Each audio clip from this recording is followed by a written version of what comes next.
Hello, everybody, and welcome back to the English Shooting live stream. Thank you very much for joining me this evening. I will be your host, of course, Callum from English Shooting, as we go through all of the past week's shooting news and topics. To be honest, there hasn't really been that much that's happened, but I think the news has gone for quality over quantity this week, and there's maybe a little bit of backstory that we need to get into to fully understand the sweetness of the monumental cock-up that everybody's favourite naturist, Chris Packham, has made. But before we get truly into it, just a reminder to please like the stream, to make sure you are subscribed. Go and check out some other videos on the channel as well if you want to learn more about getting into shooting and firearms ownership here within the UK. And in terms of the stream, if you're watching this live right now, again, hello, thanks for joining. You can get involved and join in with this stream. There is a chat box, so pose questions, challenge answers, have your opinions heard, whether you agree or disagree, anything that you want to discuss or any help you may need in getting into the sport, then please fire away. And if you are watching this after the stream, there is still a comments section and comments box, so don't be a stranger.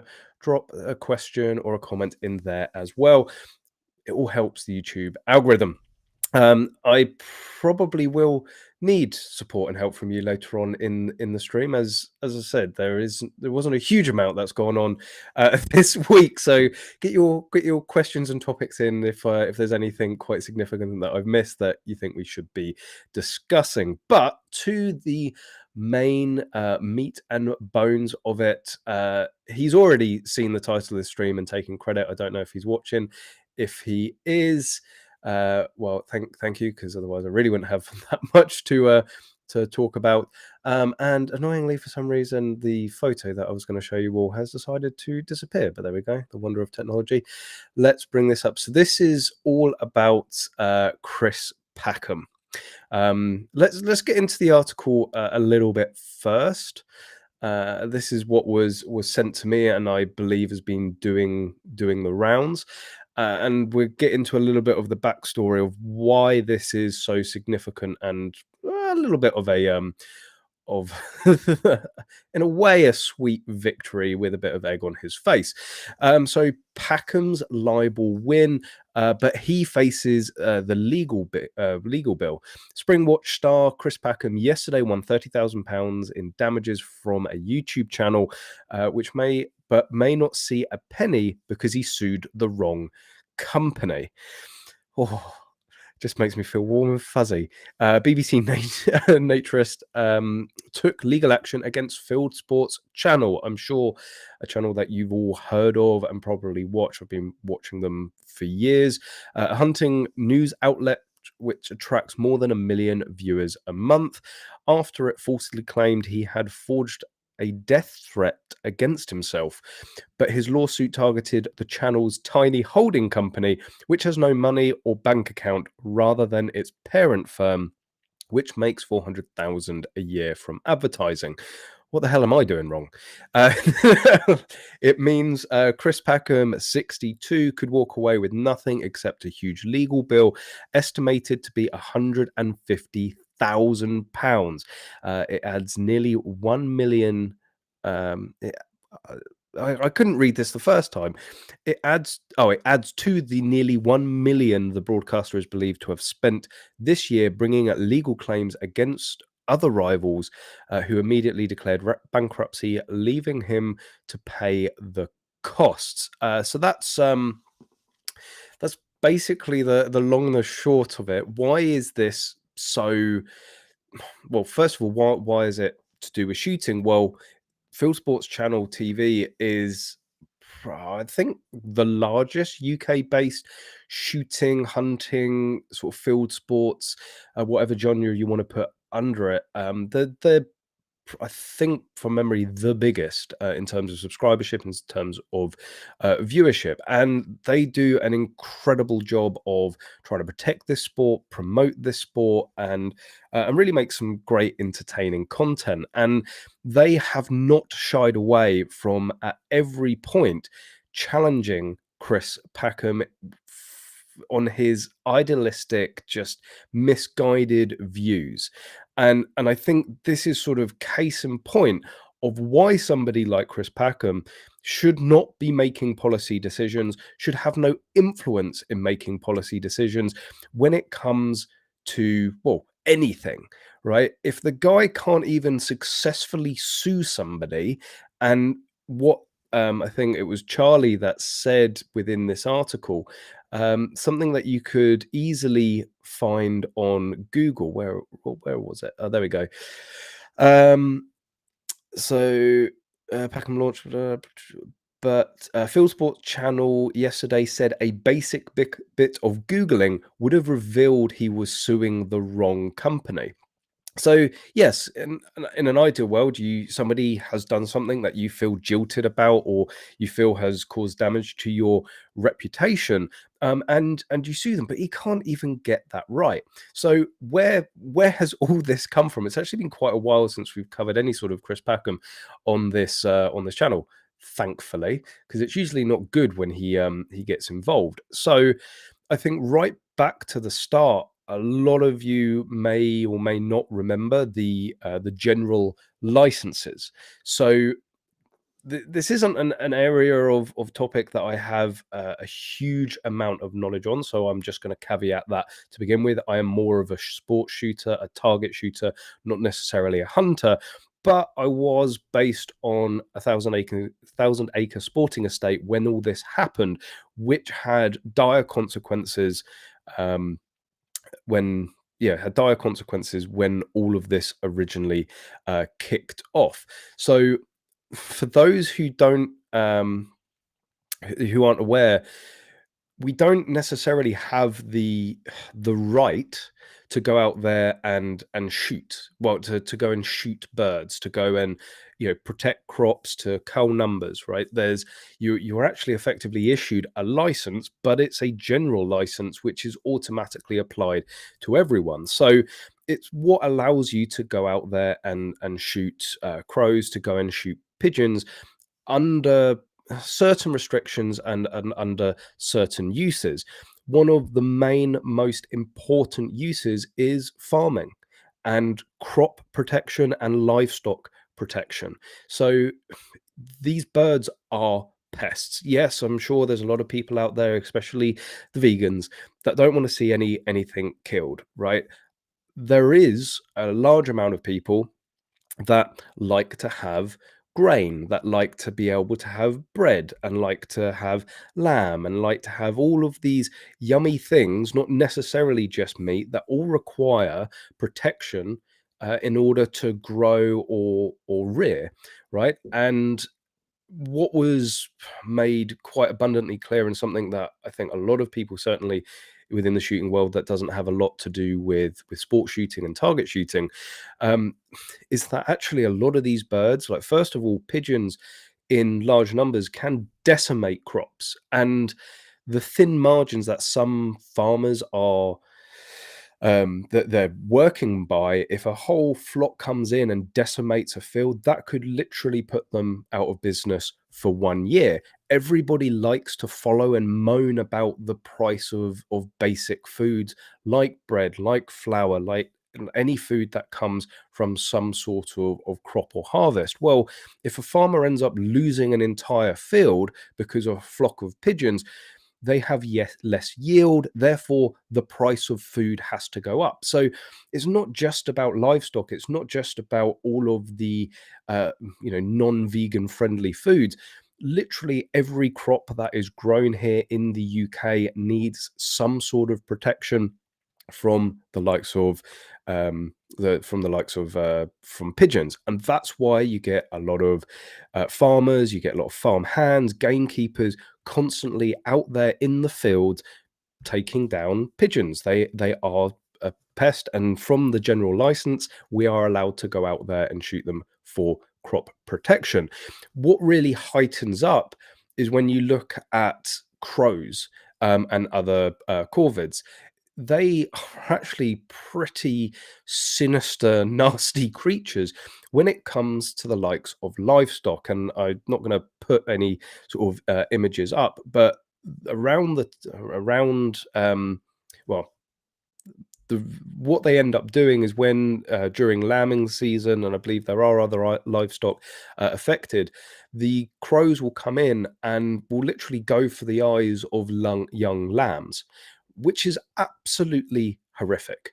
Um, the lambs will end up dying a very slow, horrible death, or end up having to be um, culled, euthanized because of the injuries from these crows. I really had no idea around this time the damage that a crow can do to young livestock. So again, that has an impact on the farmer. They have to, they have to pay for that animal to be euthanized. They have to clear it up. That's a loss of margin in terms of what they can sell on. So why is this all relevant to Chris Packham? Well, Chris Packham, being um, the idealist that he is, and doesn't like the idea of any bird or anything with wings, or I think anything living, being killed for any purpose, even though I'm sure he likes his bread, I'm sure he likes his flour, or maybe he's gluten intolerant, I don't know, wouldn't really surprise me. And he set up this wild justice, and it's basically it's a campaigning platform to shut down things that they really don't like. Wild Justice uses the legal system. Why is that all like dark? Anyway, Wild Justice uses the legal system to get a better deal for UK wildlife. We challenge government decisions in the courts.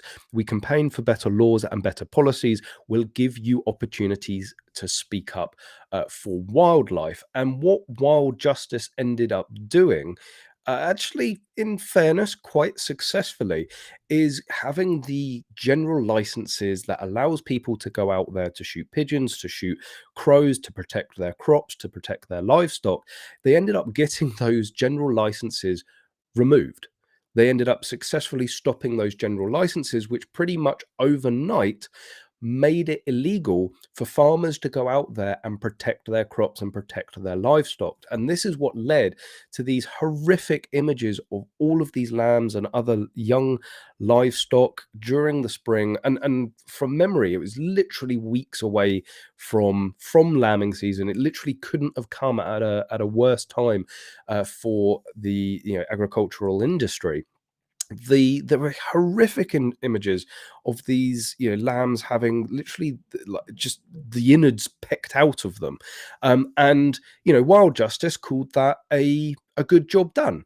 And this is what happens when you end up with people that have a complete devoid of logicality, that are just idealists. They want to live in this fantasy world of rainbows and unicorns where nothing has to be killed, nothing has to be controlled. They just want everything to live in harmony. Well, I'm afraid nature doesn't work like that. And it is incredibly ironic that people that are called naturalists, that people that represent nature on the likes of the BBC, on major broadcasting channels, don't really have any sort of understanding of the circle of life and the how extreme and vicious nature can be. Again, there's probably his idealisms and lack of logicality that led him to sue the wrong company. But they were successful. It caused massive losses for the farming industry during that period. It caused a lot of stress and harm, not just to the animals and the crops, but to the farmers and their families themselves. And needless to say, that Chris Packham did not become the countryside's most popular person, and this led to a number of attacks. And I just want to say there, case Chris is watching, hi. Maybe don't go watch some of my other videos I made about you in the past, or maybe do. Drop a like, make sure you're subscribed. All the numbers help. It led to a number of death threats. It led to people basically finding out where he lives, and coincidentally, he doesn't actually live that far away from myself. And yes, I have an alibi for all of the evenings that you ended up with dead crows at your gate.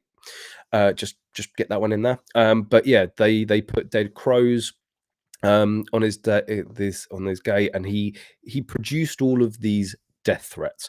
So where does Fieldsports Channel come into this? Well, Fieldsports Channel did an amazing job in really going after Chris Packham, challenging these idealistic views, and ended up going, I think, to some sort of fair that was very much Chris Packham's home turf, and challenged them in front of a live audience.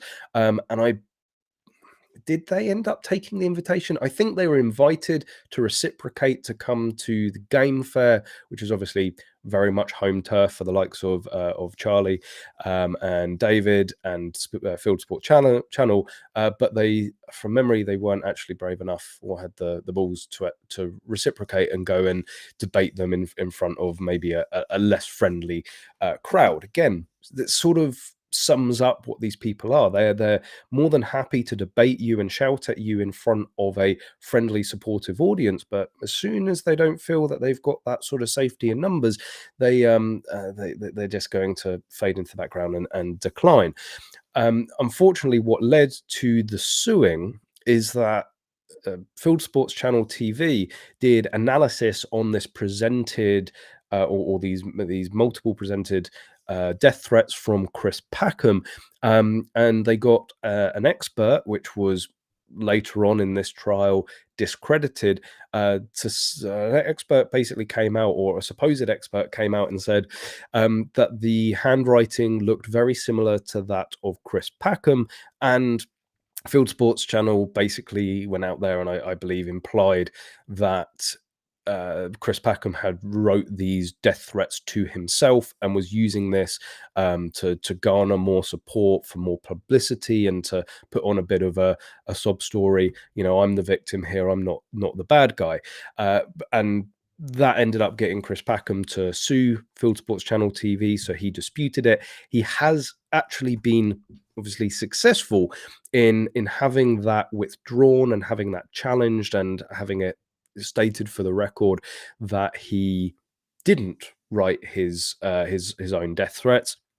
But going after the damages, the £30,000 and obviously the £150,000 in legal fees, after deciding to sue the wrong limited company. And this is fairly standard practice and routine for companies here within the UK, is you will have different umbrella holding companies and all this, that, and the other.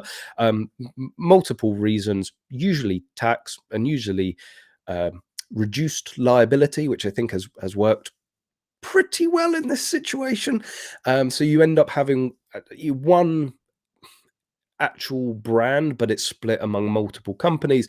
And obviously, Chris Packham doesn't understand company structure, has never heard of Companies House, or what Charlie has said is Google, and ended up just seeing the first Fieldsports Channel TV Limited and went after that.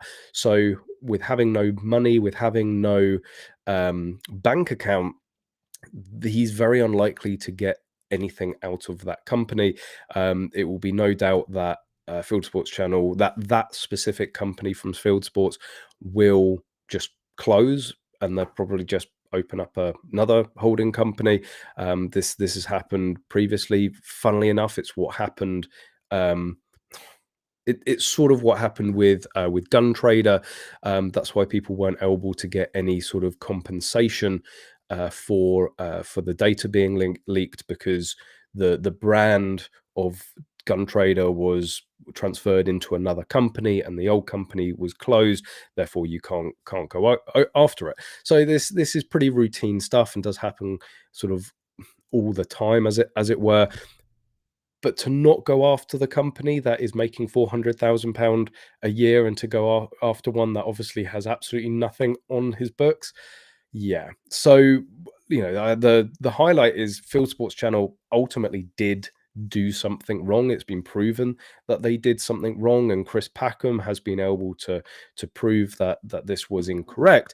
And he's saying, in the article goes on.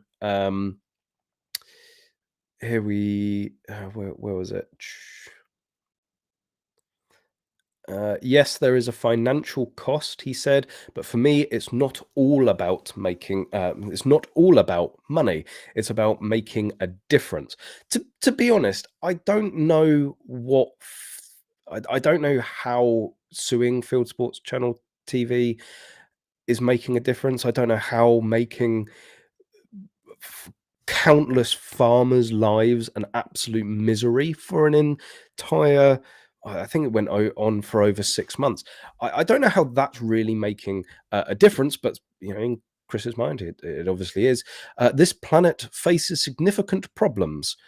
Right. Okay. Again, I don't know how suing Field Sport Channel TV is going to fix any of those significant problems, especially when it's going to cost you £150,000 to do it. I'm 62 years old. I've got a limited amount of time to try and stop the declines. I mean, this is why I think a lot of people just find this guy absolutely insufferable. It's this sort of holier than thou, like, oh, I'm about saving the world, and I've got a limited amount of time to do it, and I'm just trying to do good things before my time on this earth is done. And yeah, you can say that until the cows come home. Are you actually making a positive difference to the countryside and nature? No, you're getting paid a lot of money from I would say corporations that have significantly more problems than even he or Field Sports Channel TV have, to entertain people. Like, at the end of the day, he's an entertainer, not anybody of any real substance or achievement. I can't do that from a damaged platform where people are one. Want only calling me a liar when I'm not. Justice has been done. Despite losing the case, Field Sports founder and presenter Charlie Jacoby said, "Imagine our delight when we spotted that Chris was suing the wrong company. He got justice at a tremendous cost." I mean, that's like Charlie, if you're out there, massive cojones. Like, losing losing the trial, and then just being like, yeah, but you sued the wrong company, what a dickhead. Like, oh god, the balls on that guy.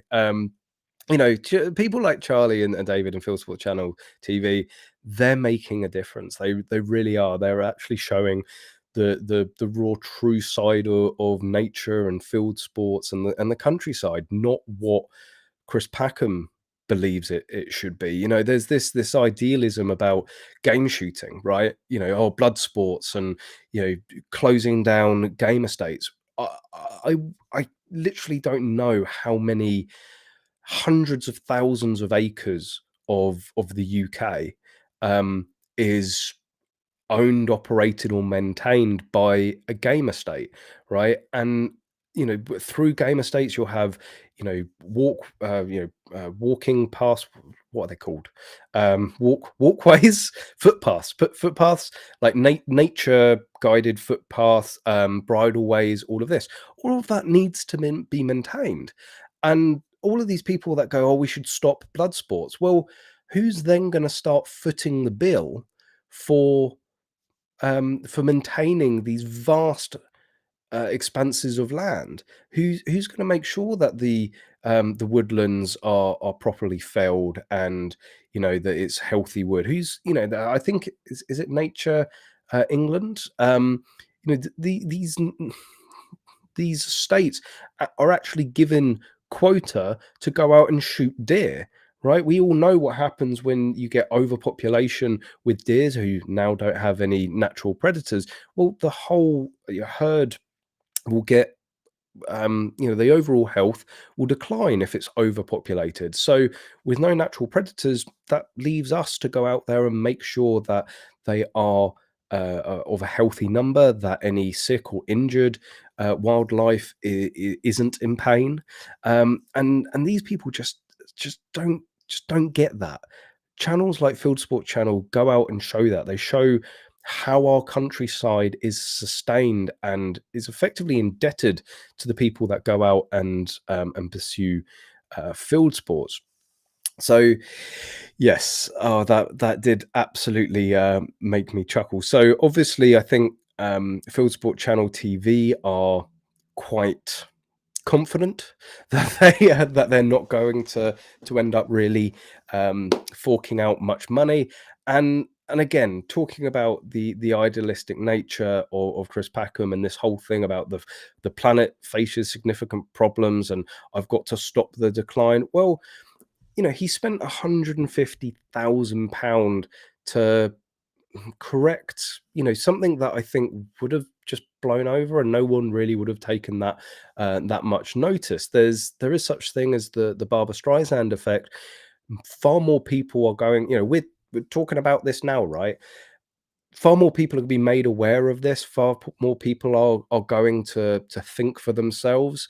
At the end of the day, whatever a court may or may not decide on, people can still make their own decisions with the evidence presented in front of them. And all Chris Packham is doing is drawing more attention to himself and this issue, and only more questions are ever going to be asked about it. So you have to really ask what has he achieved, and if he is all about nature and leaving a positive mark on this planet, could you think of somewhere that £150,000 would have been better spent to help nature, to help wildlife, to help the countryside, rather than just fighting this personal battle that Chris has?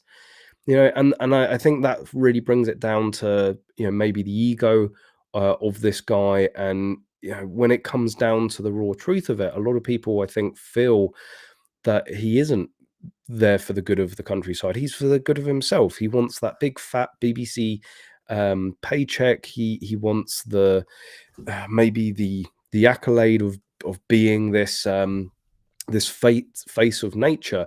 But when it really comes down to it, he chooses to put money in significant amount of money. And going back onto the rest of the article, he spent £1 million,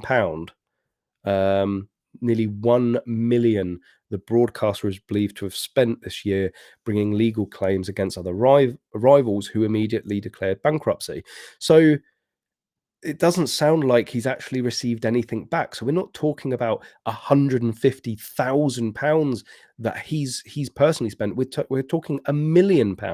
What do you think £1 million could do to leave a lasting positive legacy to the countryside and nature here within England, Scotland, or Wales, or any of the UK? This is about ego. This is about pride. This is about him. There's nothing, absolutely nothing to do with nature. And again, why I don't think that somebody like that should be representing nature and the countryside to the next generation. But there we go. That's that's the long and short of it. But it did genuinely make me laugh out loud when I saw that pop through. Thank you very much, Alex, for sending that over. It really did make me giggle. It's just like, even when the guy wins, he loses. And when he loses, he tends to lose pretty hard. And going back to the whole general licenses, whilst it did cause a tremendous amount of grief, pain, and agony for farmers and the countryside during that period, but the general licenses are back, right? They temporarily paused it. They didn't completely remove it. And again, so what did they actually achieve, right? Apart from the turmoil that they put these farmers into, the unbelievable amount of livestock that was lost, the amount of crops that were lost, and for what? how much money did they spend for this good cause? How much good did they actually achieve? Well, in my mind, they wasted God knows how many hundreds of thousands of pounds in challenging it. They've cost the economy God knows how many millions, if not tens of millions, maybe even hundreds of millions, and yet we're back to square one. And this always seems to be the case with these people. It's why the likes of the RSPCA at times can get very bad reputations. I don't know how frequent it has been now, but there was a period where they would spend ungodly amounts of money pursuing hunts. So, of course, fox hunting here within the UK has been outlawed. You are allowed to do, I believe it's drag lining with, where they get basically a scent bag and they go and drag it around the countryside and still go out on the horses and the hounds.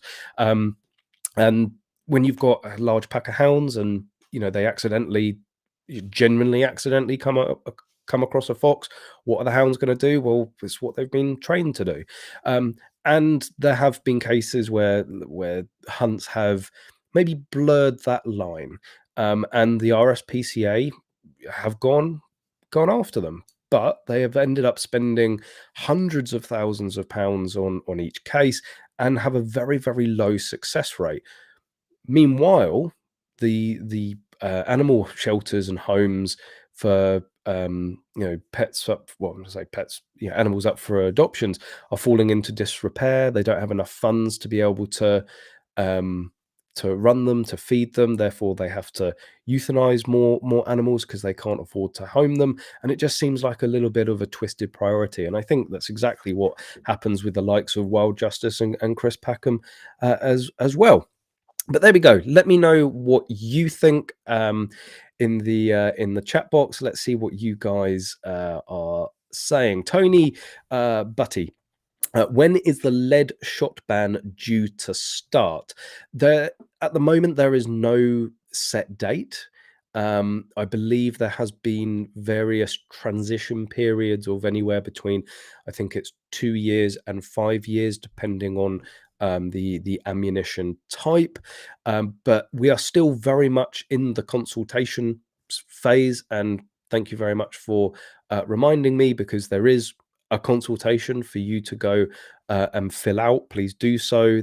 It's not a hook, line, and sinker that that all of this is going to come in, and if we have any chance of stopping it, then it's going to be through responses in that consultation. But yeah, there is no set date at the moment. As soon as there is, of course, I'll be covering that and updating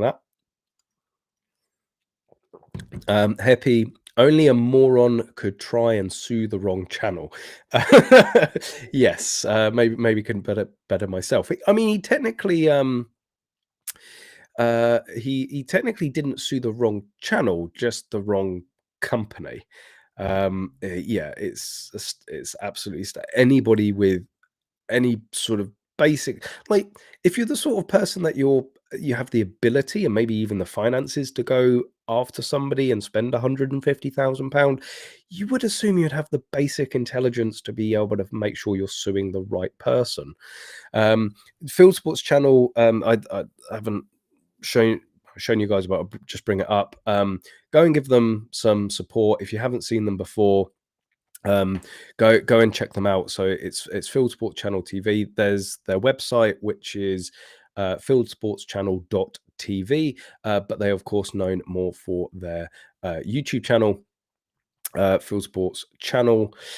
Loads of stuff. It is very much more hunting and field sports, obviously, hence the name. And I think it probably was the first channel that I ever watched when I first started getting into shooting. If you're more into your target shooting and stuff like that, then feel free to just stay here. They are very much more countryside. And I haven't actually had the chance yet to go and watch their full video, but I certainly will, maybe later, even later tonight. Funnily enough, tonight has been sort of my only free day, apart from obviously streaming. But yeah, if you want to learn more about this and go and support them, then go and check out Fieldsports Channel. I'm sure their support will be would be appreciated. And yeah, if you want to support them financially as well, I'm sure there's various ways that you can join, donate, and help them out in that way. No step on snack. Apparently, the whole discussions of cigars have continued. Is it bad to light a cigar with a Zippo? For those of you that weren't here last week, I think we got onto the discussion that I've recently taken up another very expensive and vast hobby of cigars. Yes, yeah, it's all going to kill you, but breathing kills you. Did you know 100% of people that have breathed air have died? So there we go. Everything's going to kill you in the end. No, for just a quick one, I won't bore you all because I'm sure not all of you are into your cigars, but you should. It's amazing. No, you can light stuff with a Zippo. Soft flame, so like an orange flame is regarded as sort of the better way because it's a slower, less intense flame, so you don't singe or burn the cigar. Matches are actually the proper aficionado way, but jet lighters will do the job in any weather, and I haven't got time to sit there slowly warming and toasting. So you can any source of heat pretty much will light it. So no, a Zippo is not. Only if, oh yes, that is a very good point. It does very much depend on the fluid that you are using. So you definitely want to be using butane. Otherwise, if you use other stuff, you can effectively soak and flavor the cigar, which then you end up huffing on for a lot of time. David Lewis, will you be setting up a GoFundMe for him? Go fund him what? Go fund him for what? To fuck off. Like I'll buy him a plane ticket if he doesn't want to come, if he'll leave and won't come back. Heppy, how can you sue somebody for damaging your reputation when it was already rock bottom beforehand? Oh yes, that should have been a very good point. I mean, there wasn't that much to damage, Your Honor. Like, he's already made a pretty tit of himself. Do you think Brewdog may bail him out? I mean, you laugh, John, but that is the sort of thing that happens. It's a conflict for me because I do really like Brewdog, and it's pretty much available everywhere. The product itself I quite like, but for those of you that don't know, Brewdog are very, very political and very, very left leaning for a brewery company. I'm sure there's a few American brewery companies that they could learn a thing or two from. But they have a reputation for going out there and shutting down shoots and deer stalking on land, and going out and specifically buying land to shut shooting activities down on. So Brewdog as a company is not a particular friend of shooters and firearms owners. I wouldn't say they're as bad as the likes of Lush. Like I have kept to this since that whole thing with them literally funding a number of years ago. Lush, it's a cosmetics. If you don't have them in your country, or you don't know what I'm talking about, they make smelly soap, very, very expensive, overpriced smelly soap that pretty much any female loves for Christmas. There's a bad Christmas idea for you, but they've liked to fund all of these different organizations, and they are very public about funding the hunt saboteurs. Going back on to fox hunting, the hunt saboteurs literally are countryside terrorists. They balaclava themselves up, and they will go and actively break the law to try and stop fox hunting, or what they believe to be illegal fox hunting, even though you can still go out into the countryside with your horses and your hounds and do drag lining and other activities. They like to go in there and scare the horses, to and in some cases injure the horses. There's been horrific stories. Believe it, there were a few hunt saboteurs that were convicted of setting fire to hound kennels. And again, what sort of backwards justification do they have in their sick minds that, oh, we're going to stop, we're going to save the lives of these foxes, which are, you know, considered a pest and are lawful to shoot in you know, conservation of your land. Yes, you just can't go out there with a pack of hounds and kill them anymore. But trying to save the lives of foxes, they go and burn down kennels with, you know, 2-3 dozen dogs in them or hounds in them. It's just sick and perverse, the sort of things that these people feel justified in doing, and some of the things that they do in the name of the greater good are, I don't know, in a lot of circumstances are far worse than the thing that they're actually trying to stop. But anyway, Lush supports that organization, actually funds that organization, and when that came out, I vowed to never step foot in a Lush ever again, and I have maintained that. Brewdog, not in my books as bad as Lush. It just depends on what other beer are on offer. I will maybe put my put my morals aside and my what is it? What's the word I'm looking for? I will put my standards. What was the word? You know, I'm sure you guys will pop it up. But anyway, I'll put that to a side for a good beer. I mean, I will monitor Brewdog if they escalate things. I may have to cross them off completely. Having said that, I can't actually remember. Oh yeah, it was a couple of weeks ago. I had my last Brewdog. Double hazy's just too tasty, unfortunately. Just, you know, but they're not as bad as Lush, so I can sort of forgive them, and I don't need smelly soaps as much as I like a beer. So the problem, oh, sorry, 3-inch dick. Always love seeing your name pop up. It just reminds me of something. Just make sure not to go full for pest campaign on full for pest campaign on the birds. I don't know. I don't know what you actually mean by that. The problem is none of the money gets to the farmer. So yeah, talking about the tight margins that some of our farmers are working to. Yeah, of course, it's the likes of Tesco and Asda that are making big bank on it. Peter Rose, how would you enforce it? Coppers hiding behind hedges. Yeah, this was discussed, and I am in no way endorsing breaking the law. And of course, it is now legal again to go out there and shoot. But this was said a lot of the time. And actually, where I was based previously, there was a local countryside bobby who'd often drop in, usually after certain travelers would have visited the land.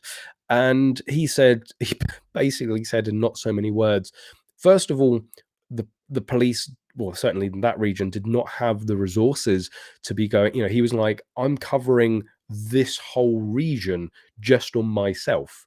I do not have the time to go round and have a look at, you know, maybe even half a dozen estates, never mind all of them across this all of this part of the world. And he said, you know, so not only do we not have the resources, he was like, we're sort of not interested. Like, you're not, what why do we care? These are, like, we all know they're pests, we all know they need to be controlled, like, and we all know you're still going to go out there and for the most part do it. And I am sure there are probably farmers out there that, well, first of all, probably didn't even know that it was suddenly against the law to stop to do something that they had been doing for decades. But also, if you've ever met a British farmer, probably didn't care. But yeah, it's a very good point, and I think that was one of the points, is that the police were just going to be like, yeah, no, that's not, we're out here to catch violent, dangerous criminals. You know, not go after, you know, Bob the farmer with his 12 gauge shooting some pigeons. Why have we gone small there? Let's there we go. That's better. Steady Callum said he'll be suing you next. I was very careful with my words. Very careful. At this point, I have become a professional of in calling people out and not getting sued. The closest so far was actually KFC, and I don't mean the club. I'm still on good terms with them. Yes, the Colonel himself, Kentucky Fried Chicken, actually sent me a cease and desist letter a couple of years ago, which is now framed hanging on my wall. If you ever come down to Magload and you want to see the KFC cease and desist letter, please ask me. I'll go grab it and show it off with pride, with the merchandise that led to the cease and desist letter attached to it, which for obvious reasons I can't show on stream because, you know, KFC definitely have a much better legal team than I do. Chris Packham, on the other hand, probably not. So if I can fight off the Colonel or swerve away from the Colonel, then Chris doesn't scare me too much. Quickie 1984. Charlie has a great sense of humor. Yes, he absolutely does. A little bit of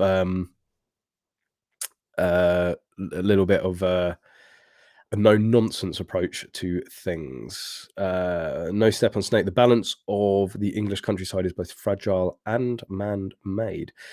36,000 likes on stream. What's going on there? I don't know. YouTube YouTube is going to YouTube. Is it still there? That would be cool. Someone get a screenshot for me. I'll frame that on the wall. There's actually a lot of things on the wall. You should, if any of you come down to Magload, but just as a reminder, because people still don't seem to like get it or understand it. Magload is a shop. You can come down. We don't bite. So yeah, please, you know, if you want to come down and see the various trinkets that we've collected over the years, you are more than welcome. Basque have put some consultation on their sites. It runs until the 10th of December. Is this the main consultation? Paul, yes, it is for now. 3-inch dick. Is it weird to like cigarettes but dislike cigars? No, I think it's far more weirder in some ways to probably dislike cigars, but to have never smoked or liked cigarettes, which I'm very much in that camp. Apart from the odd, you know, teenage experiment, and not that sort of experiment. I've never smoked. I never smoked, but shisha, cigars, yeah, I'm more than game. Basically, if you've got flavor, I never really got I've never got the appeal of doing something that you have to grow to like. If that makes sense, it's like, oh yeah, after your first packet of cigarettes, you might just be able to stand one without throwing up. It's like, right, yeah, that doesn't really appeal to me. You know, it's I think I like doing things that when I do them for the first time, I go, yeah, I really like that. I want to do it again. Not, I really didn't like that. I'm going to continue do it until it becomes tolerable. Sort of like listening to Chris Packham, really.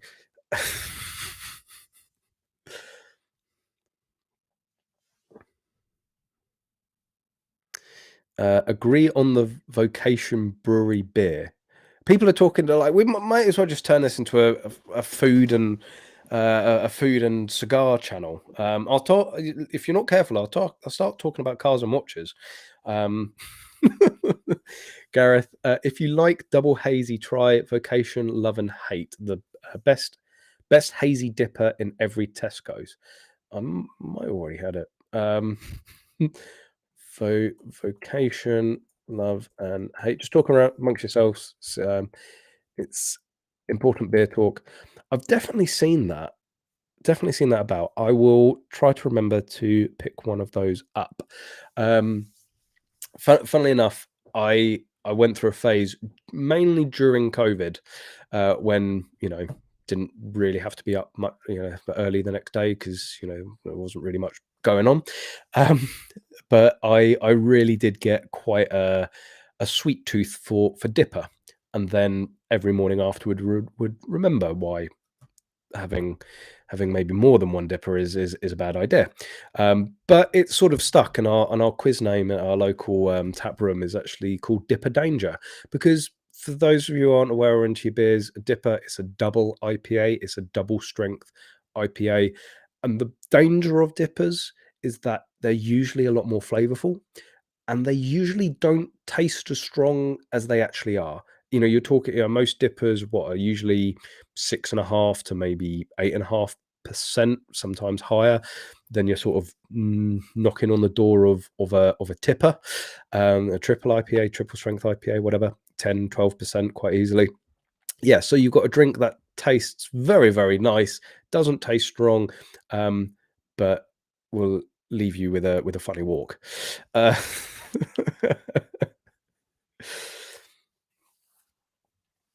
Oh, you've got the screenshot of the 36K. I'm just going to I'm going to put a post out on the Facebook page tomorrow, and only people that tuned in on the stream will understand the lie that the post will be. What is your email address? The email address is EnglishShooting@gmail.com. Yes, I know I should have like a info@EnglishShooting.com or a Callum@EnglishShooting.com. I do own the .org domain name, and yeah, probably should have an email for it. But or you can email Callum and it's CALLUM. I know there's two ways of spelling Callum: the incorrect way and the way that you spell my name. But yeah, EnglishShooting@gmail.com. And I always say it, if you need any help in terms of getting into shooting, if you have any questions that you may not want to publicly put out there onto the internet, it doesn't cost anything to drop an email, and email is by far the best method of communication with me, because I am dyslexic as hell, and emails give me good time to absorb what is being said and respond appropriately, which usually on a live stream or in a video I can get carried away. So so yeah, you can for any shooting related purpose, then please drop an email at englishshooting.co.uk.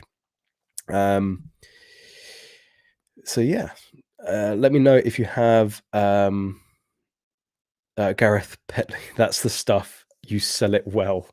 It sells itself.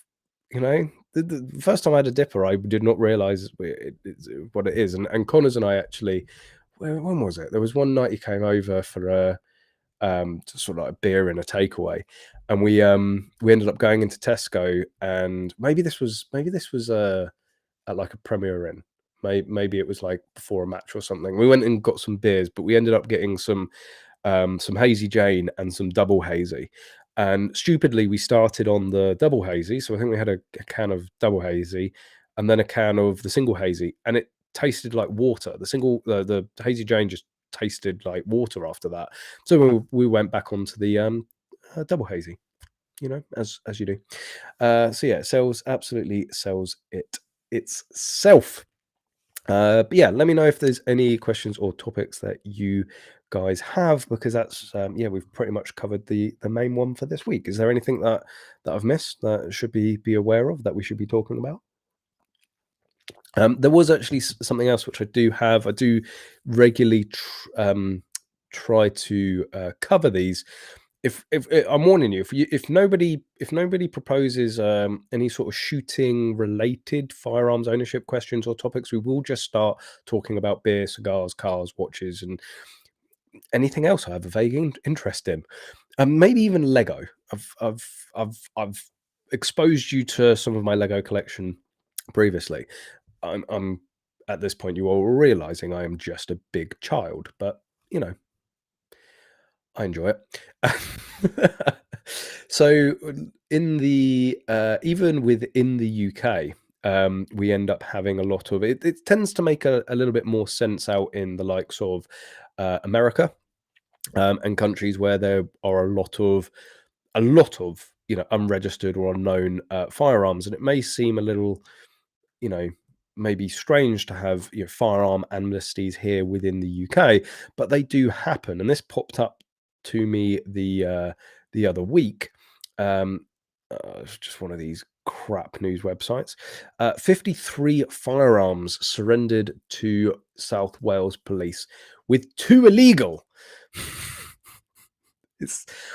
And I like covering these because they're just utterly um, utterly ridiculous. So first of all, 53 firearms surrendered to South Wales police, with 2 illegal. So what you're saying is there were 51 firearms out there that were legally owned, that weren't hurting anybody, that you're now in possession and responsible for, right? The 2 illegal, yeah, okay, even one less illegal gun out there on the street is some sort of a victory. But this whole they always like to scaremonger, and the thing is, they say firearms, and yes, the depending on which bit of the firearms law you're reading, um, the term firearm is quite a vast and wide phrase. Is that a wildcat mod on a what is that? But that is if that is a wildcat mod, that is not a cheap bit of kit. Why would you hand in a wildcat moderator? Like any gun shop worth their salt is gonna give you 100 quid for that. Like, surely. Ugh, anyway, um, 53 firearms have been surrendered to South Wales police following a 1-month campaign encouraging the public to hand in their firearms. And I think this is perhaps why I have such an issue with these. Not only the fact that they get the facts sort of get twisted and they try to make it sound a lot better than it actually is. Again, 53, well, 51 were perfectly legal, weren't hurting anybody at all. But it's the amount of time and effort and money that is spent into these sorts of campaigns, and the time it takes away from other police activities. And okay, they got 2 illegal guns off the street. It would be interesting to see what this campaign cost, how many man hours was spent on it, and what the, maybe proportional success rate of, the pound for pound spend in actually going out there and catching criminals with illegal firearms is versus them just being handed in. And whilst it says 2 illegal, and yes, one less illegal gun out there is great. But in what way was it illegal? Was it something that, was it one of these war trophies that were again up, in somebody's attic, which happens so often? Is it a gun that was maybe unknowingly maybe were in possession of unknowingly that it was illegal, and then they've used this amnesty to get rid of it because they've researched it, or they found out and were a bit scared and was waiting for the next amnesty to go hand it in. Was it a gun that was actually in a criminal's hands? Okay, it's an illegal gun, so therefore by definition it's in somebody that's in a criminal's hands, but you know what I mean. Was it a gun that was likely to be used to hurt somebody? Was it a gun that was likely to be used in other criminal activities? And then when you boil it down, the level of success isn't that much. Would you prefer that they spent this money on a campaign like this and ended up in possession of 2 war relics that had been up in granddad's attic for decades, or 2 drug dealers with Mac 10 Glock, Glock 17, Glock 19s? What sort of illegal firearm would you pre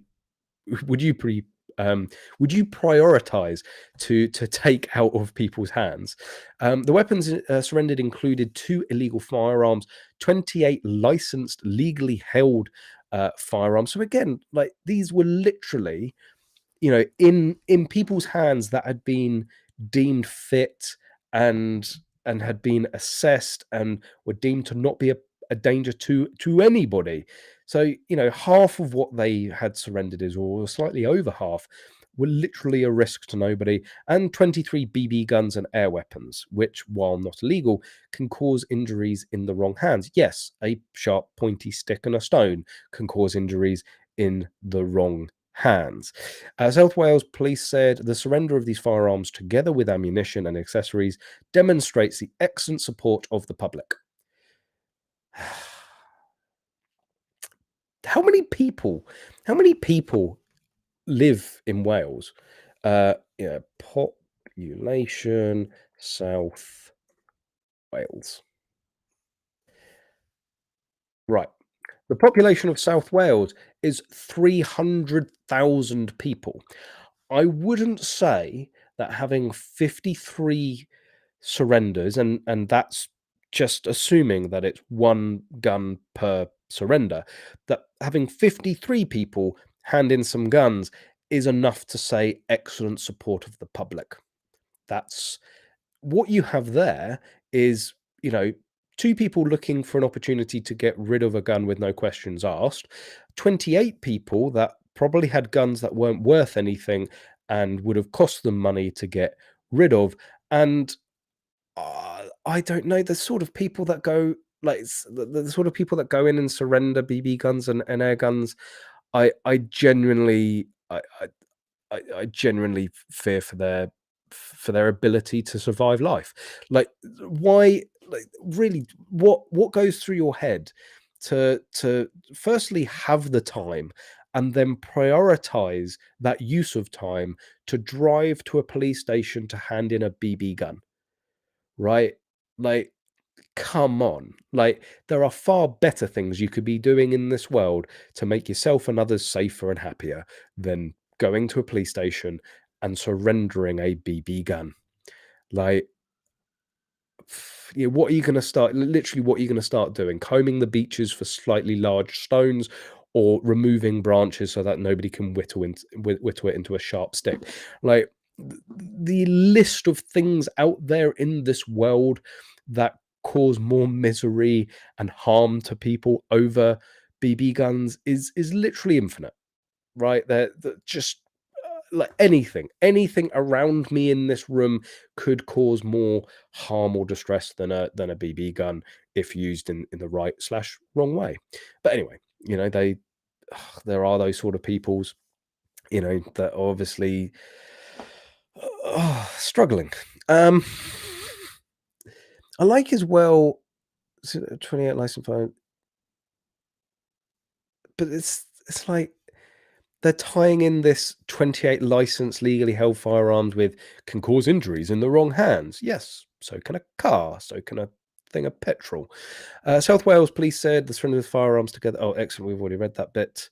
That is a short history of Arab Israeli conflict, something that I'm going to stay well clear of on this channel.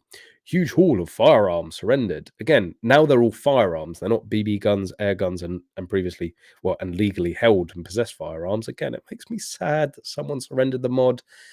Like, oh, anyway. Oh, and look, some bullets. Oh no, no, not the bullets. Yes. Oh, woo, whoop-de-doo, Basil. Detective Inspector Chris Williams said every gun given up is one less that can fall into the wrong hands. We are thankful for all those who surrendered their firearms over the months, said DI Williams. DI. That's not what I was going with, but it begins with DI. The success of this campaign is good news and is a further step in protecting our communities from all forms of violent crime. I'm sorry, why are the guns that were legally owned by people with certificates that you have deemed to pose no risk to themselves or others or any members of the public, why are they being included in this protecting our communities? Unless you're, you know, Devon and Cornwall firearms licensing, I would say that, you know, these guns in the hands of your certificate holders are pretty safe and the furthest thing that are going to fall into the wrong hands and cause any sort of violent crime. To reassure you, South Wales Police has very low rates of gun crime, and the UK in general has some of the lowest gun crime rates in the world. So what you're saying is this really isn't a problem. But every gun given up during this surrender is one less that can fall into the wrong hands. Yes, we are also very grateful for partner agencies supporting this campaign and ensuring it was a success. So I'm sorry. So there are even more agencies involved, even more resource and time spent getting people to surrender. 51 legally held guns and too illegal. Although our campaign is at an end, the public can still surrender firearms to police stations. We will welcome any surrender. So, okay, so this whole campaign is literally pointless then, because somebody can go and surrender a gun at any single time. Why do you need a campaign for it? And it's conspicuous by its absence that they haven't gone on and specified what the illegal guns were, why or how they were illegal, what type were they. Was it literally that someone's tickets had expired? Like, oh, I'd put serious money on it being that somebody's shotgun or firearm certificate has expired. They've not realized, checked and gone, oh crap, I'm now in possession of illegal firearms. Oh wait, look, there's an amnesty. I'll handle everything in, no questions asked. Like, oh. Yes, it does. It does wind me up. These campaigns. I really would like to sit down and do the analysis on it. What, you go and get some freedom of information requests. I mean, I suppose it wouldn't be too hard to work it out. You go and ask a police. Um, you go and find out what a police force has spent on criminal firearms, illegal firearm operations, and how many illegal firearms that they have obtained, and then you do the same request for information on how much they spend on these campaigns and also how many illegal firearms they get in. I would put a serious amount of money on it, once again being far more cost effective for the police to go out there and actually chase after the bad guys and go and remove guns from criminals' hands, rather than these sort of PR exercise of, look, we're taking BB guns off the street. How good are we?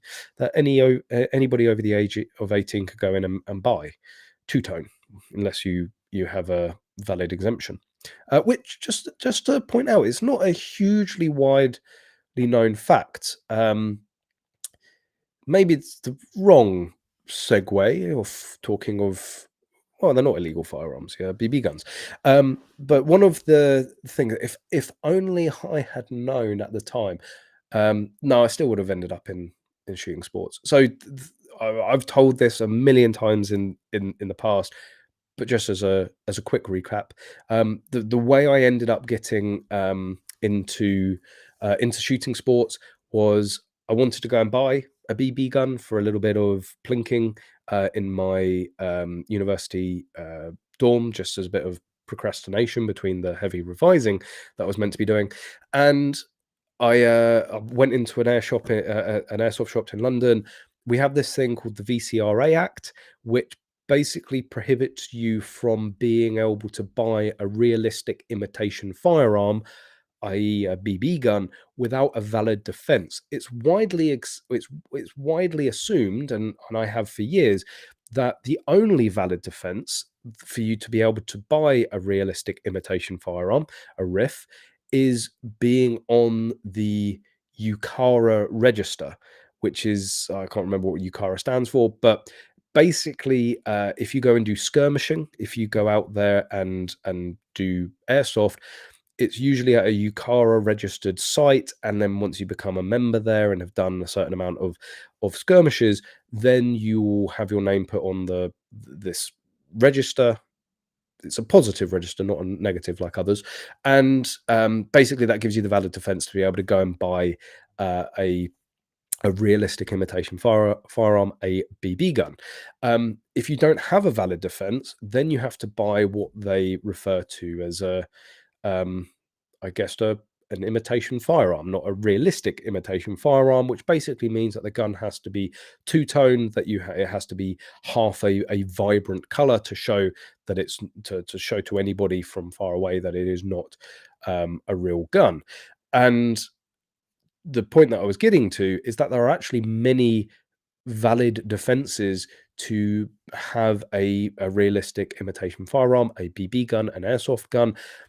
Yes, having your name under the UCARA register or list is a valid defense. Also, TV and film reenacting is also a valid defense, and you don't have to be under UCARA to be able to do that.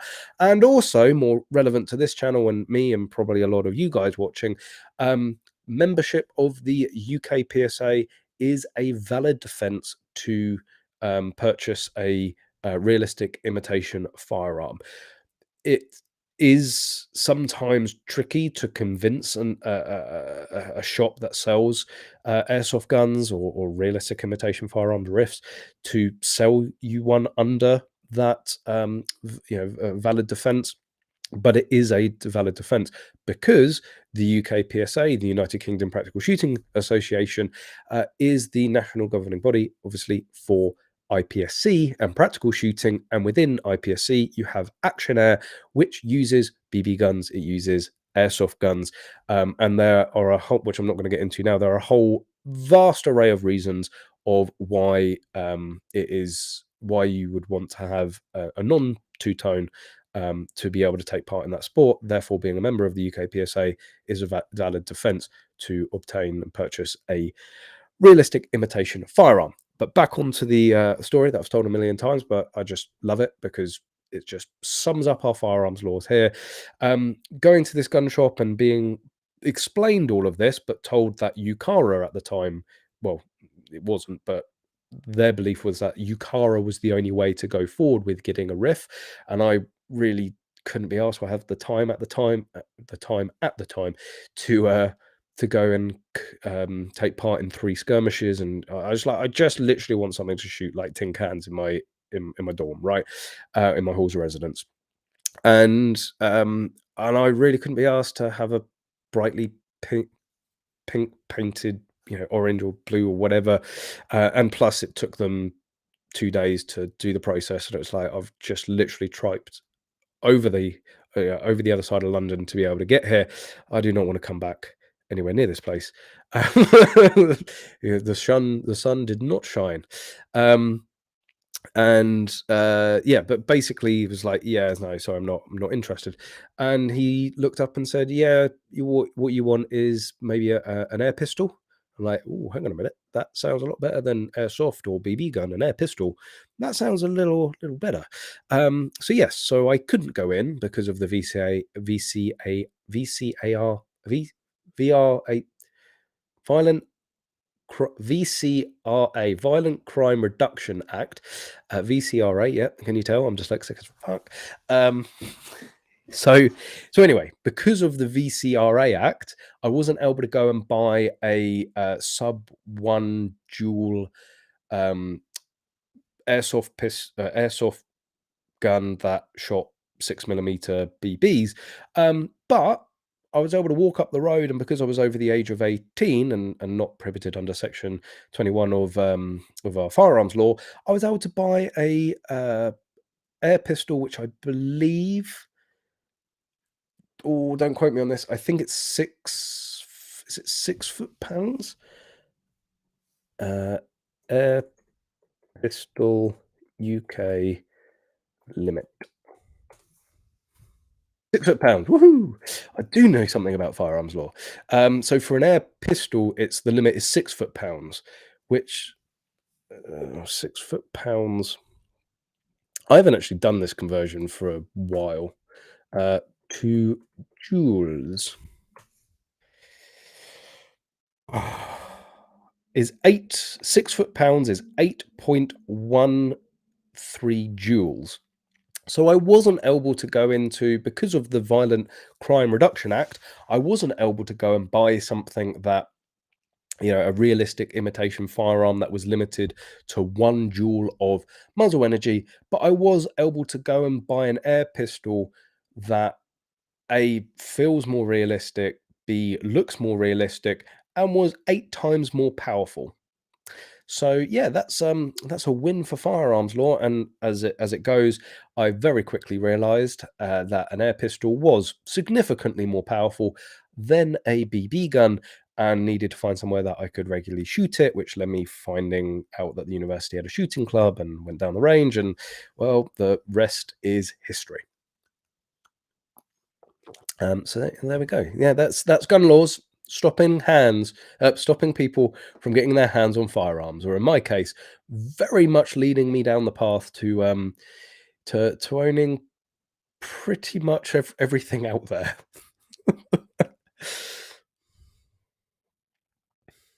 What cigar best fits a Martini Henry? Definitely like, it's gotta be a Churchill. For some reason, I just, Martini Henry, Churchill, probably Romeo and Juliet, Churchill. I don't think that was actually what he smoked. I can't remember what brand Churchill was famous for smoking, but the name Churchill in cigars isn't necessarily a brand of cigars. It's the size. He liked those long boys. Do I need to start doing like I've thought about doing like watch and gun pairings previously, but maybe I could make it more interesting for myself and do like a beer or bourbon, cigar and gun pairing. And we talk about all those three things, and maybe throwing a watch in there as well. The thing that always put me off doing that, specifically pairing a gun to a watch, because there's so many similarities, and it's sort of, I guess, what makes my brain tick. Cars, guns, watches. The cigars isn't necessarily the technology, but it's more the handcrafted skill and the vast like array of different ways to make one and make different flavors. But anyway, that's what appeals me for that. But cars, guns, and watches, you can quite easily pair. What are they intended to do? How good are they? How complex are they? What are their features?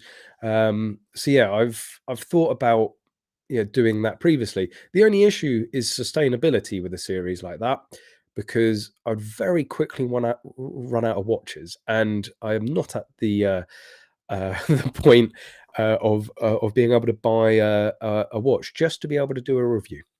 So I would need to maybe pair up with a gun shop.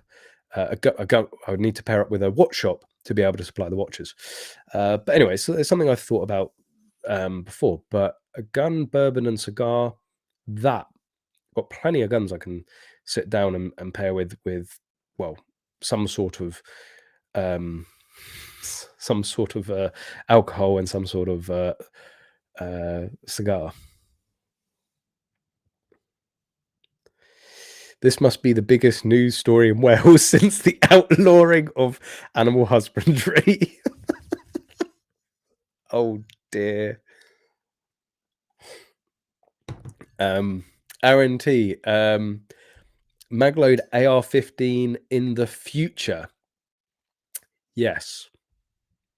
We just need to get the mags first.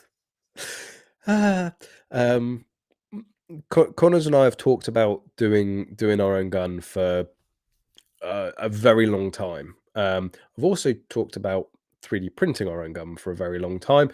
Last time, yeah, I'll blame you lot for that. I do remember there was that whole thing. If I get 100 likes on the stream, I will document the process of lawfully 3D printing a gun. I haven't forgotten about that. I haven't forgotten about it. But the police turning up at my house sort of put me off the idea temporarily. And then I've sort of come back circle, and it's like, no, it's not. It's not against the law. It's literally no different to us firing up one of the CNC machines we have and milling a gun than 3D printing it. But the police really don't like, for some reason, the idea of a registered firearms dealer making guns from plastic. Anyway, I still haven't forgotten. So, yeah, soon. Once the magazines are done. Yeah, so in terms of a Magload AR-15 future, absolutely. We're working our way up. Magload started with belt worn accessories. Is still our main sort of bread and butter of the business, our belt tech. And then a few years ago we ended up moving into upgrade components for guns, shotguns, ARs, pistols and stuff like that. Included in that was like magazine bases, and then obviously we're trying to promote to magazines, and the next natural step is going to be the actual guns themselves. It is obviously a natural evolution. So we do absolutely want to do it. It's just it has to be done right. And if the magazines or anything to go by, it's yeah, uh, it's a very long road to getting something absolutely perfect. Need to make happy a mod? It can be arranged. The rifle moderator counts as 2 firearms. That is actually something that I completely missed. So, I mean, technically, you could count. You know, if he's got a spare bolt, you might count that.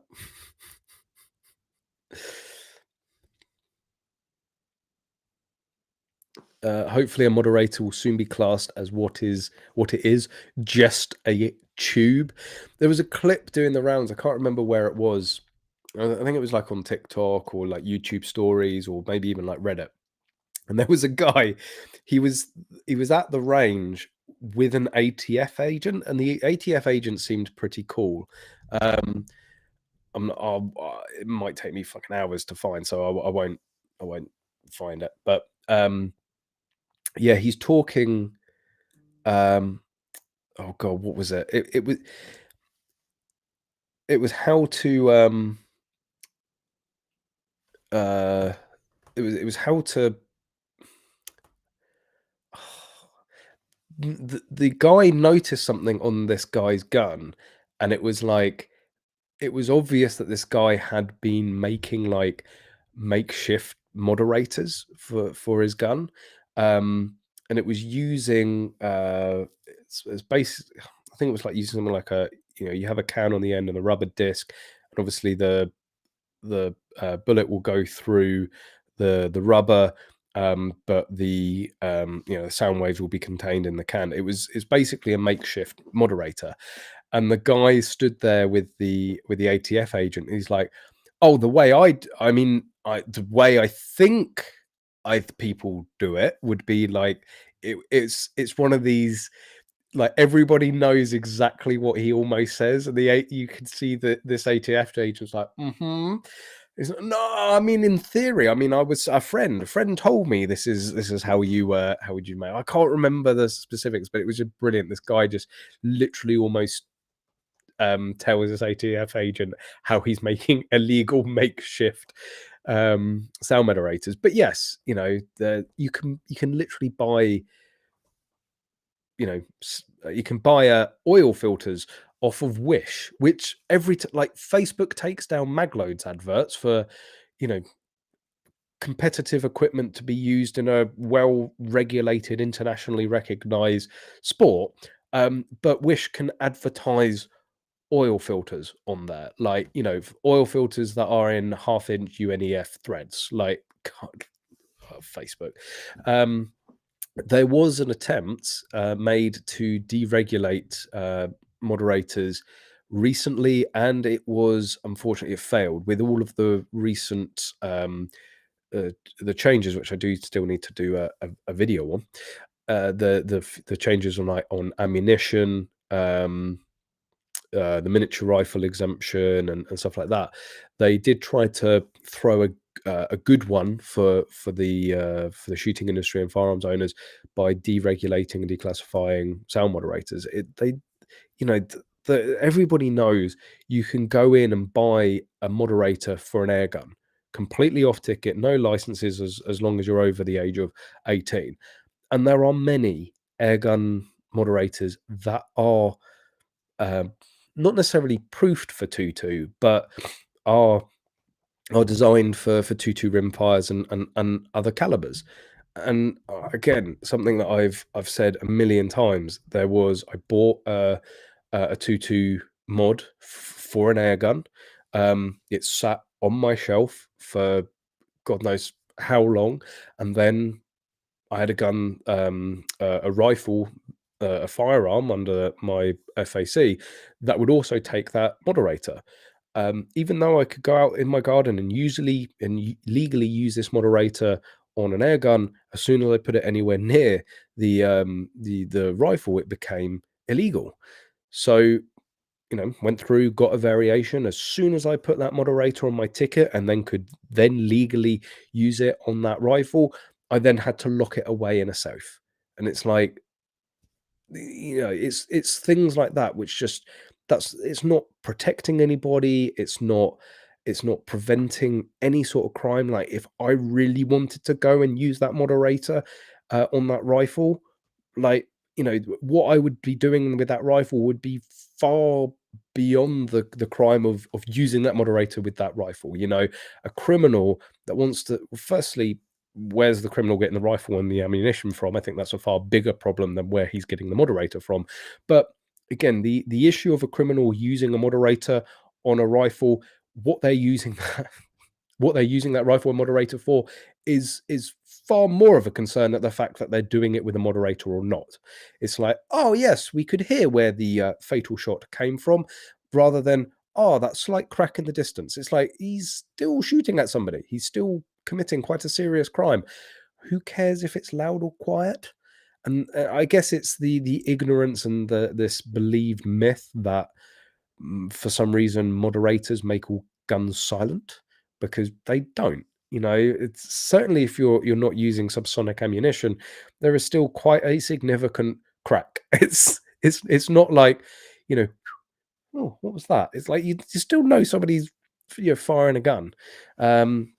Certainly when you get into the likes of centerfire calibers, yeah, it makes a significant difference, but it doesn't make it silent. So what are you really worried about?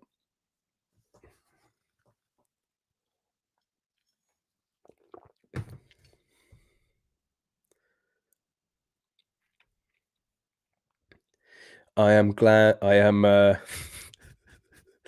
Quickie 1984. I am glad to entertain.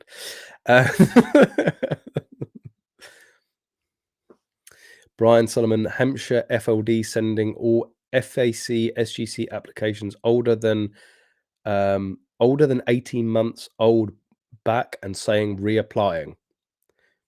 Where have you heard this? I'd be very interested to that is literally what they're going to end up doing, isn't it? They're going to sit on my application for 2 years, well, 3 years, send it back, or reapply, wait 3 years, or send it back. But yeah, Brian, if you have oh,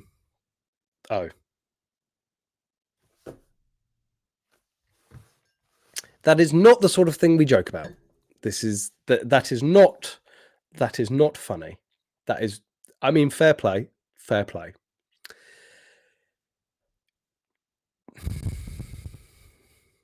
But it's believable, isn't it?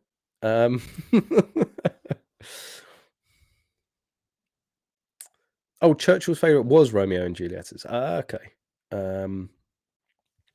Yeah, the first, I don't know if it was a Churchill. I can't remember what shape it was, but the first cigar I ever smoked was technically the first cigar I smoked would have been like a can.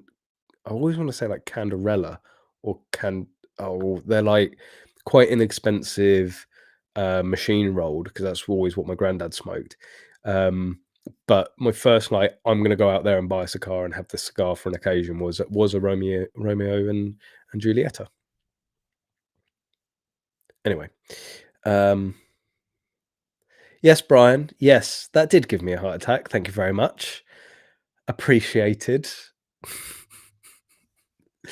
It is the sort of shit that they would pull, isn't it? Like 100%.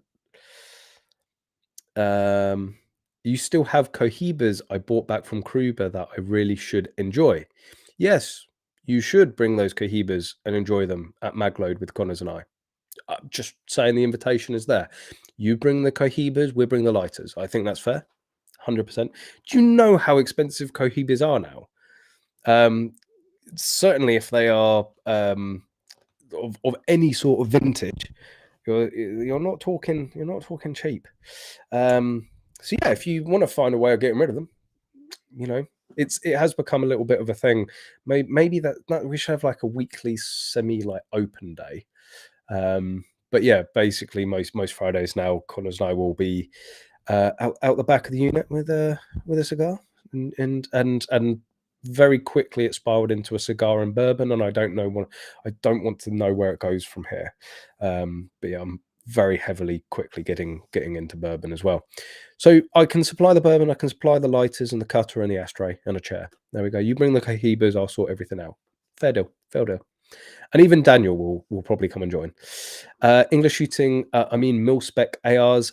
Yes. Well, the thing is, if we were to do a mil spec, if we were to do an AR, it would be a mil spec AR. We would do the same thing that people do with the battle arms or the Lantax.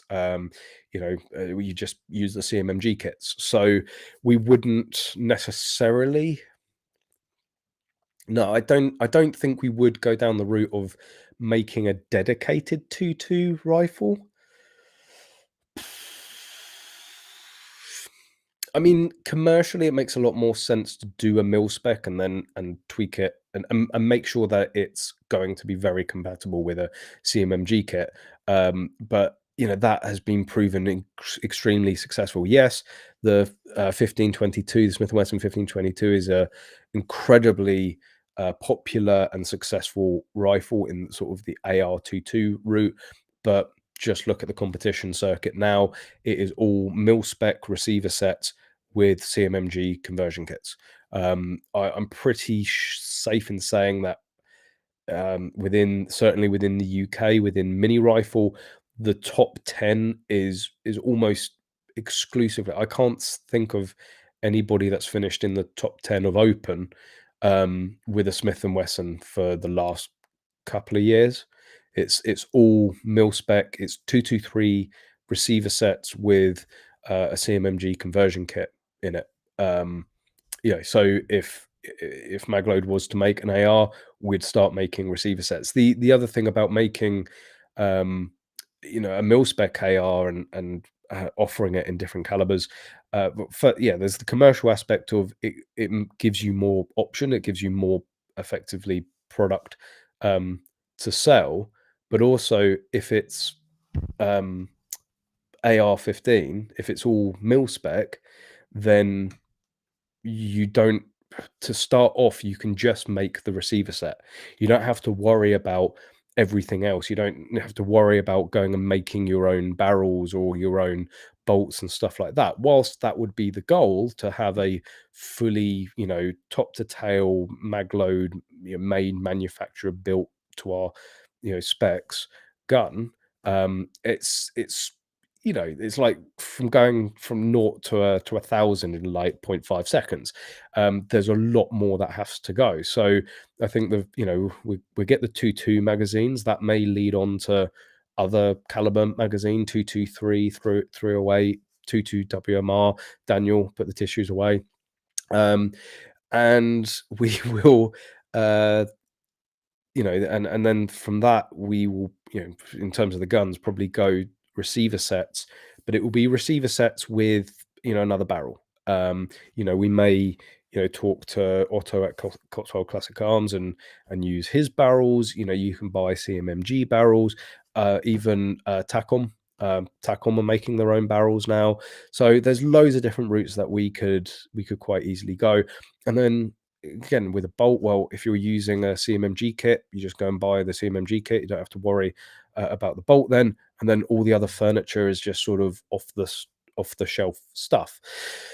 Probably in parallel in terms of doing receiver. I mean, we do already make grips. Both myself and Connors already have magload design and manufactured grips. The thing is with SLS printing is that they are horrendously expensive, and they would probably need to be in the region of like £100, which I sort of say to Connors, like, if people want a grip from Magload and it's SLS and it's in our standing range of color and manufacturing and all of that, and it's £100, like, we're not forcing anybody to buy it. But if the confliction is if I sort of take my Magload cap off and put my English shooting cap, I would be very hard pressed to say to somebody, oh yes, you should buy this grip for £100 versus a Magpul grip for 30 or 40 quid. we like to always try to offer something that's either competitively priced or significantly better, and therefore, you get what you pay for, which is, you know, that's why we don't make grips. But I would imagine in starting to do our own receiver sets, we will start also doing grips, stocks, and stuff like that. And at some point, Connors will get round to making the mil-spec handguard, which is also both on his and my competition rifle. But he's yet to do a production run to let anybody else have one. So, yeah. Anyway, but yes, mil-spec ARs is where we would go down.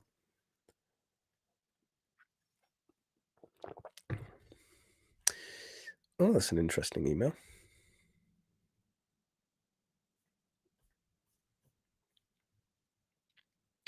Someone who's watching now has just sent an email. Unfortunately, it's mostly blank. I can't see. So if you are watching the stream and you've just sent me an email, could you try and resend it? Maybe a screenshot or a link, because I've literally got a page of blankness. Or I will respond to you after the stream and maybe try and see what you were trying to send over.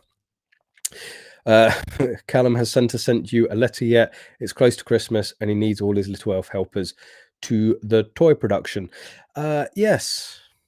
I mean, the list of retorts is very long, but incredibly mean. And I will just be very nice and be the bigger man and walk away. The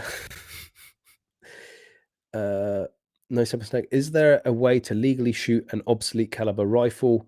Yes, you put it on your FAC first. There we go. Thanks, Happy, for answering that. If moderators made guns quiet, ranges would close due to if moderators made guns quiet, ranges would close due to noise. I think I get what you're saying. Maybe they wouldn't close due to noise, or well. So joking about the Welsh shagging sheep is fine, but don't joke about how long it takes to get a license. Yes, you're an odd bunch, aren't you? It's 2 years for South Wales applications now. 2 years? Puh, there's rookie numbers. Have you ever tried a Nicaraguan Xeno cigar? No, annoyingly. There was a 4 or 5, maybe even 6-pack. No, I think it was 4 or 5-pack Robusto in the airport when we went out to Greece for the EHC, and it was like 35 quid, and I passed up on it and realized that it was actually very, very cheap. But yeah, I've not actually yet had any sort of Davidoff or Xeno. I have a Davidoff signature number 2 in the humidor that I'm waiting for the opportunity to have it. It's just not really an evening cigar, and I tend to always have like a end of week, end of a hard day sort of cigar, and they seem more like a daytime. So I'm picking. It's going to be like a Saturday, Sunday morning that I sort of crack that one out. I like the idea of going for a walk and having a cigar, but I also don't like the idea of going and walking while having a cigar. Just seems like too much to do. Like I much prefer, wing back, chilled bourbon. Do they still do Hamlets? I believe they do. Why do we always end up down these other? I should just have a separate channel, which is just we've talked about starting a not a brewery, a tap room with a range in it. Now I know there are obvious flaws with that plan, but there are plenty of ranges with bars in them. So having a bar with a range in it could work. There would have to be some sort of restrictions, obviously, on only doing one and then the other first, doing one first and then the other. But yeah, Connors and I talked about doing that, and of course, it would have to be called Beer, Beards, and Bullets, which I think is that's a fantastic channel name. So maybe I should just start the channel, start a second channel. It's, obviously because I spend so much time making videos for this channel already. But yeah, start a completely new channel and try and make videos for that as well. But talk about all the other stuff. You never know. Have I ever thought about trying PRS? Yes, many times in a very positive way. I was going to say many times, and no, uh, no. PRS very much appeals to me. I was actually intending to go to the recent PRS match that they had up at Lambradich, with held by Pro Shoot. There was just unfortunately a clash on that weekend for me, but I do want to go and give it a try. I do want to not necessarily go and get involved with it. I sort of, it's hard enough now doing all the different IPSC disciplines, but I think there's a lot to be gained.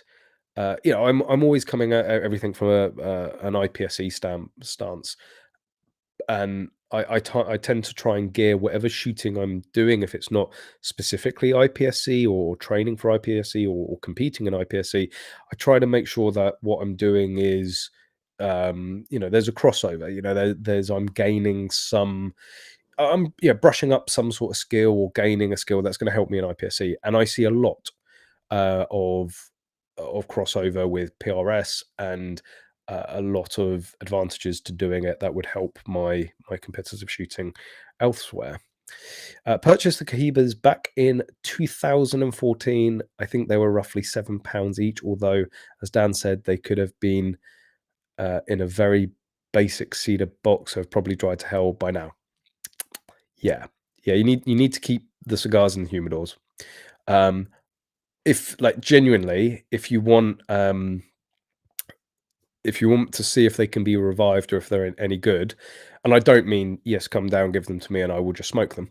I have some humidity pouches, some high humidity pouches, and Tupperware. I'm more than happy to hook you up with like a cigar, perhaps a revival Tupperdoor. So yeah, happy if you want to come down. More than happy to see if there's anything that can be done to revive them. If they've been kept just in the box, they're probably done, which is a shame. But there's no harm in trying. Less about grips. How about the grip on Packham? I wouldn't know. Maybe ask his wife. You save them, Happy. There's a good. Oh, Daniel's saying exactly what I was saying. There's a good video on YouTube of how to rehydrate cigars. It's worth a try. Again, if you want a hand on that, thinking of Chris Packham. If you want a hand with that, then let me know. Soak them in vodka. Wow. Oh. Yeah, that got tasty real quick. 30 round M&P compatible 2.2 magazines would be an amazing product. Yes, they would. Absolutely. I mean, if I had some sort of ownership in a a shooting accessories manufacturing business that specialized in, I don't know, a lot of 2.2 accessories, and and also I just happen to compete myself in a lot of competitions that happen to use AR 2.2 guns. I think it would be a really smart business decision to get into making your own 2.2 30 round M&P compatible magazines, and also what you would do is just make them compatible with other guns quite easily, like like the Titman, the Chris Defiance, all of the CMMG guns, including the Landtac. Yeah, that it would be amazing. It would. Anyway,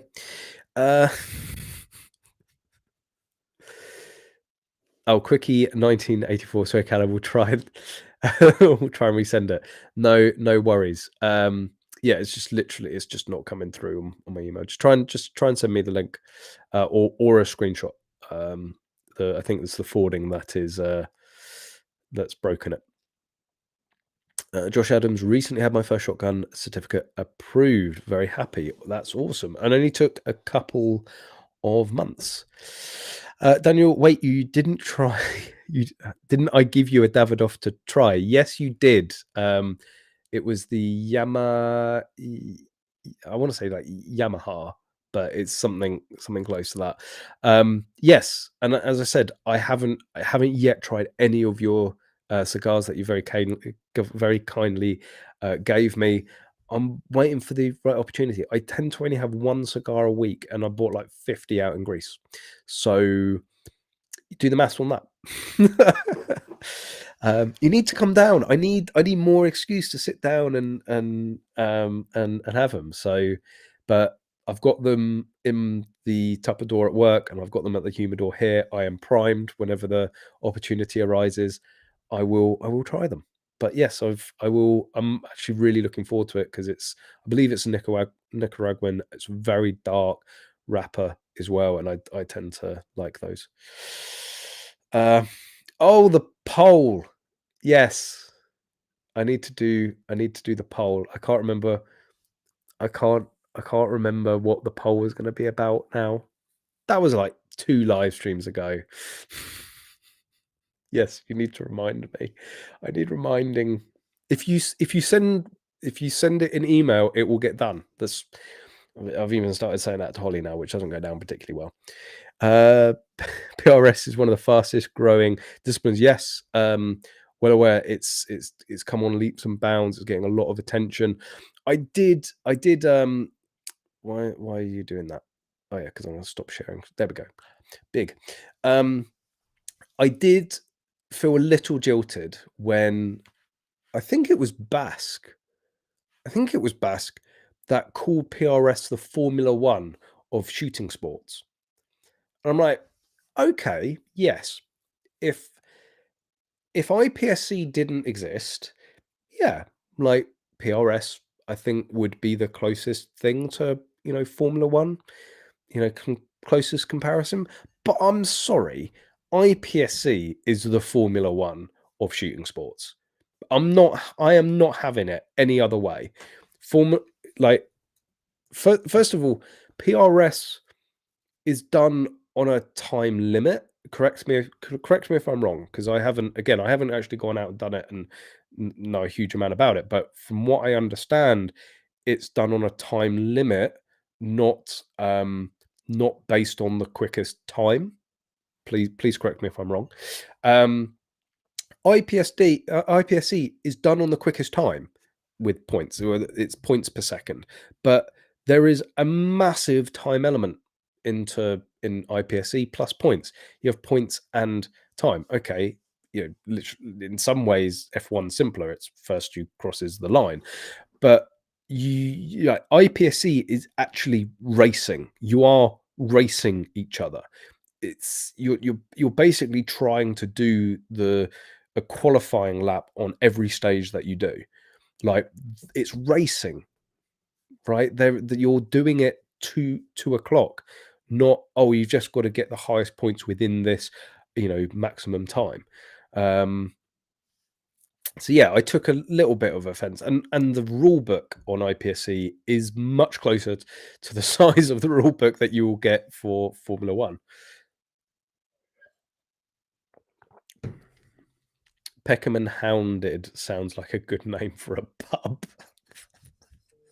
Oh, please. If Charlie and David ever open up like the Fieldsports pub, it's got to be called that.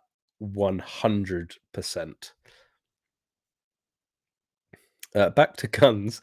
Can I cut my Section 1 shotgun 410 pump to 12-inch barrel and 24-inch length overall like a carbine? Legally, that is. Be a great rat blaster. Cut your Section 1 shotgun. So 410 pump, no. So I can't remember what area of the law this came under and what. So previously, or so, oh, maybe you can. So there are diff yeah, I would need to go and do some research to take everything I'm about to say with a pinch of salt. This is not legal advice, and I am not endorsing anybody to do this because like before I did it, I want to make sure that I'm not breaking the law. But my understanding previously was that if you take a Section 2 shotgun, i.e., um, it's a side by side pump action, yes, side by side over and under single shot pump action semi auto with the pump action and semi auto restricted to 2+1, or a lever action shotgun restricted to 2+1. And if you put it on a Section 1 certificate, but still, it was still an under and over side by side single shot, or a lever action pump action semi auto with that restriction, you could then reduce the size down to a carbine. And I ended up getting into an argument with, I think it was one of the importers on Twitter, um, about this, and they were adamant that that was a no go. So I think the semi-auto pump action and underlever is very much grey, and I think that's maybe where the area of dispute. But I think there was more merit in certainly a side by side over and under or single shot being put on a Section 1 ticket, which would enable you to cut it down. It all gets very murky because of the words firearm and shotgun, and the legal definitions of firearm and shotgun. So, obviously you have the legal definition of a shotgun, which is a Section 2 firearm, and then you also have shotguns that are Section 1 firearms, and it can sometimes be very, very, and because they're saying shotgun and firearm and Section 1, and it gets very, very murky of what you can actually do. What Because what makes a shotgun a Section 2 isn't sorry, what makes a shotgun Section 1 is based on the capacity, right? So if you have a 2+1 pump action of the same length, and then you de-restrict it, it's that de-restricting um it's that de-restriction that makes it Section 1, not changing any other length. So I believe there was the argument that if you if you ended up keeping it in terms of a Section 2 capacity, you could then have it under Section 1 with a Section 1 firearm length, which is a 12-inch barrel and 24-inch overall length. But it's I am not sure enough to advise anybody do that, and I am not sure enough to do that myself. I would want it absolutely ironclad that that is 100% lawful before I did it.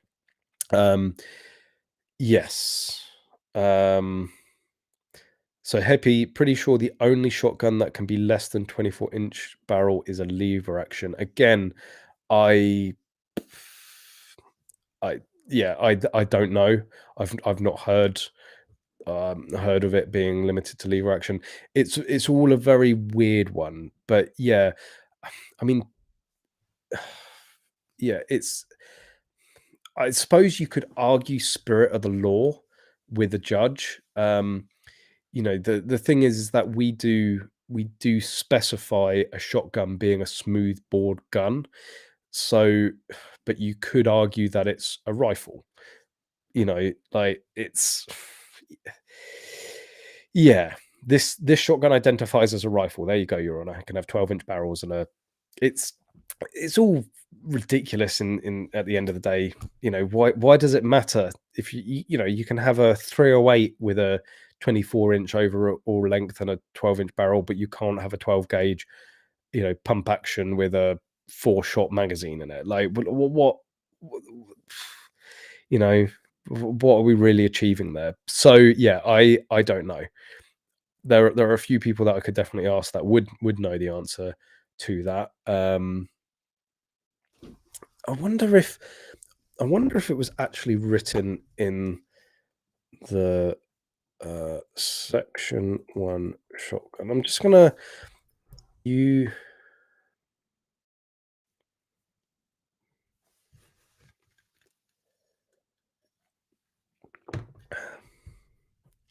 Firearms Act 1968.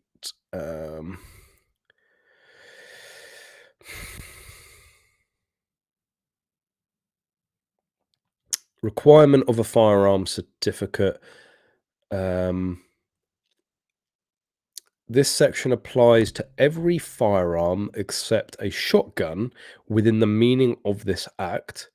That is to say, a smoothbore gun, not be. I'll bring this up. Share screen, Firearms Act. This section applies to every firearm except a shotgun within the meaning of this act. That is to say, a smoothbore gun, not being an air gun, which has barrels not less than 24 inches in length and does not have any barrel with a bore exceeding 2 inches in diameter, either has no magazine or has no detachable magazine incapable of holding more than 2 cartridges, and is a revolver and an air weapon. Wait, so it is far too late in the evening to be trying to decode firearms law. A shotgun within the meaning of this act, so small bore gun, not meaning which. So that's basically what's to say is a section 2 shotgun. That is what is defining a section 2 shotgun. So I think this is where I've used the rationale previously. That is, if you change one of these, like you can pick one. No, is not a revolver gun, because you can have. No, you can't have a revolving shotgun. A gun that which has been adapted to have such vigor as mentioned in subsection 2A above shall not be regarded as falling within that provision unless the magazine bears a mark approved by the Secretary of State for denoting the fact and that mark could be made on carried in mirror. This section applies for any firearm except the following articles. Ammunition. So that's defining. So that is requirement for a shotgun certificate. So I think this is what. So you're not allowed to have a revolving shotgun. Oddly, right? So by saying, oh, if you break, you can break one of these. Well, no, you're not allowed. I don't know. Yeah, it's. I think my understanding previously was that if you were to change one of those, you'd be okay and get away with it. But yeah, I don't know. It's welcome to British firearms law. Like, I think section 2 over a length not shorter than 24 inches and a certain length barrel, it will be the 24 inches. I think FAC ones follow the same length restrictions as 22LRs. They don't. So I'm gonna have to find it now, aren't I? Firearms Act 1968. Let me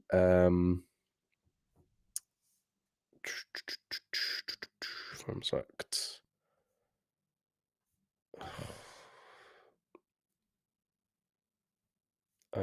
Let's go.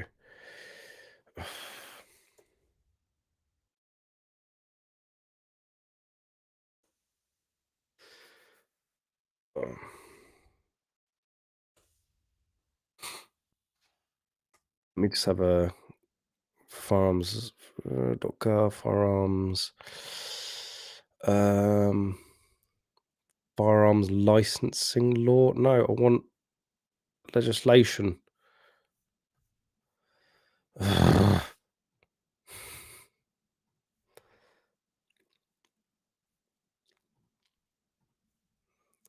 Let's kill that for a sec so you're not following my aimless. So firearms 1968 legislation. Let's go to the top level. So in terms of high capacity shotguns, in the UK, or let's say high capacity, unrestricted capacity shotguns, they have to still be, I think 24-inch and 40 inches overall. And I think it's in that we will find requirement for a firearm certificate, requirement for possession of shotguns, requirement other businesses, prohibited weapons. So obviously, if you have Section 5, you can have any length that you want. There's one way to own a very short shotgun.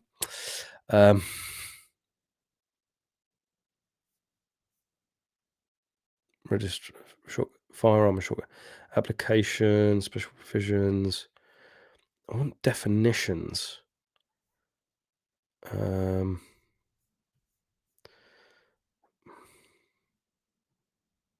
It's a requirement for a shotgun. Requirement. So it says requirement for a firearms certificate. So maybe it's Section 5, actually, we need to look at. Prohibited weapons. Here we go. So maybe it's what's captured under Section 5. Let's have a look. So let's bring you back in.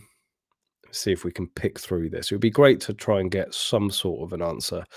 A person commits offence if, without authority, has in possession or requires or purchase or acquires any firearm which is so designed or adopted that two or more missiles can be successively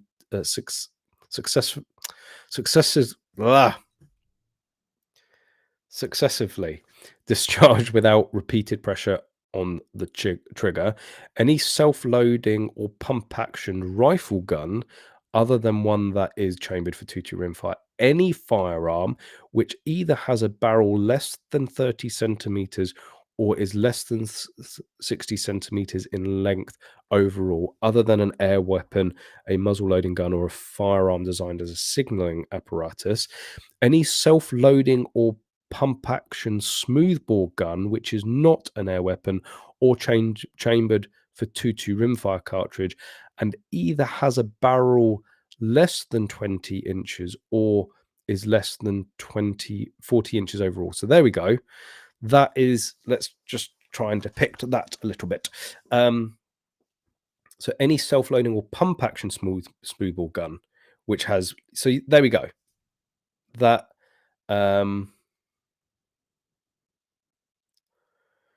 and there's no other.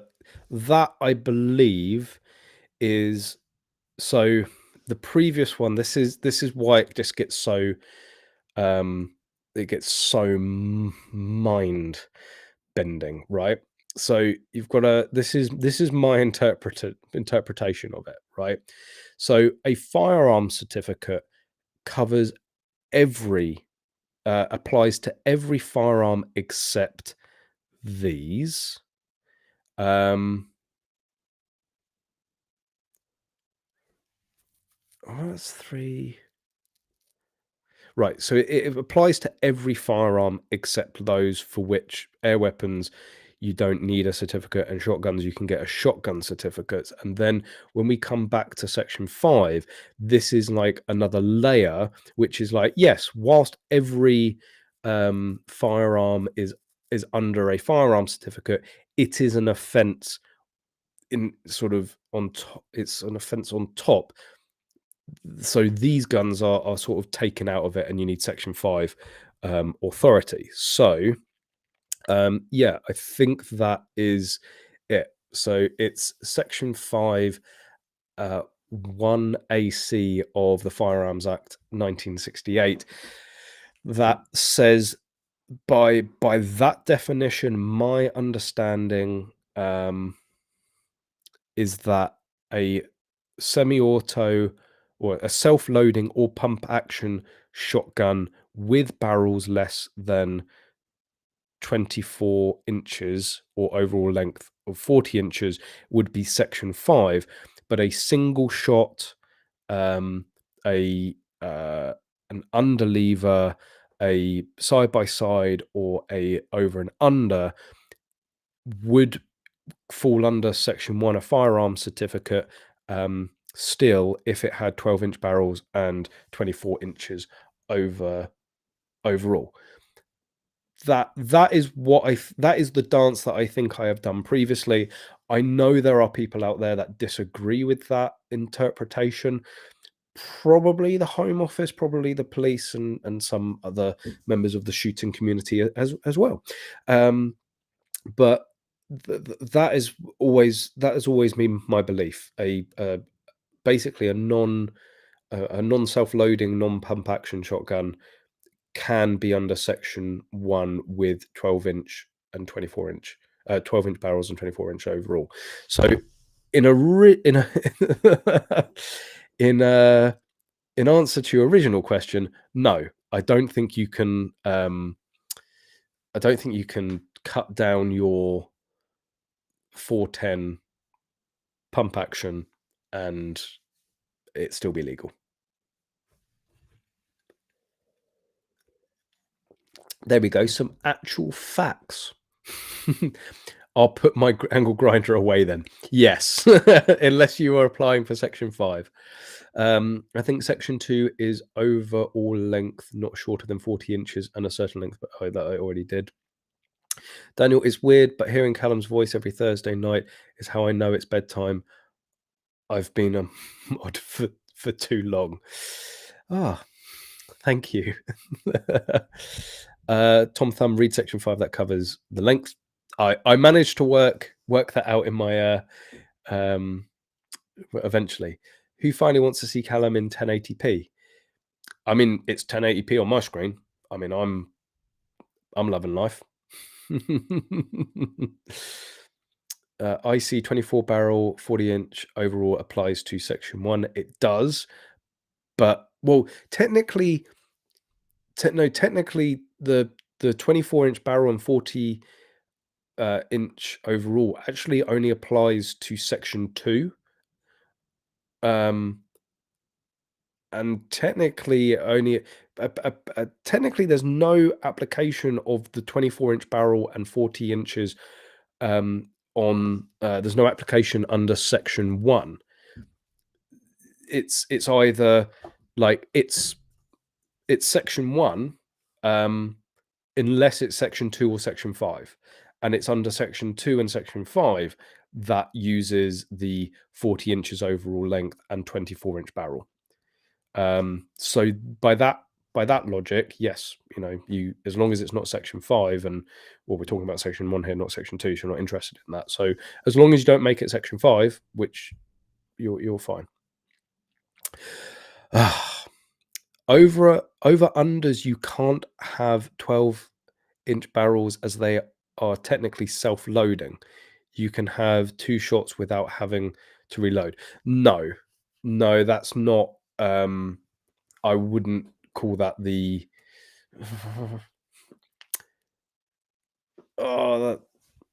So well, we were just on section 5. So do they have a?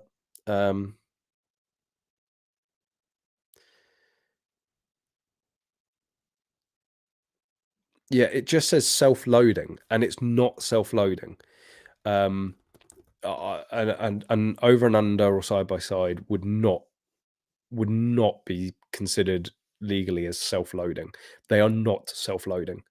They're not semi-auto. They're not self-loading.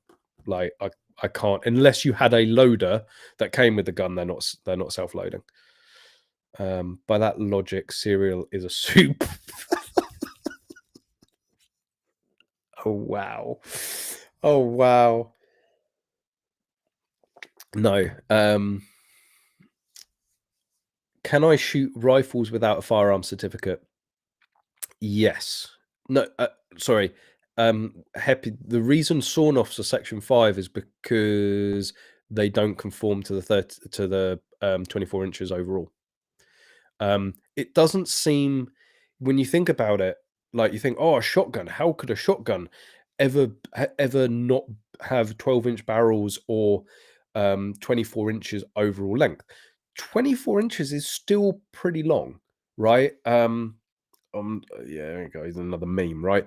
Just you think of an LBP, right? The LBPs, I think, are the best example of, a gun that is as close to being the limit. An LBP from point to point is still sort of that, right? A sawn-off is more like that, right? And so that's why sawn-offs become Section 5, because they will have barrels less than 12 inches or more likely an overall length.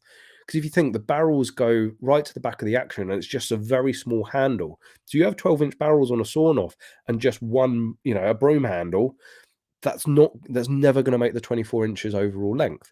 And technically there's no legal definition in the UK of what a sawn-off is, right? There's no legal definition for it. So, you could technically say that a Section 1 side by side that's been cut down to 12-inch barrels and 24 inches overall is a sawn off. It's been sawn off. There are bits of it that have been sawn off, right? The sawn off is not a legal term.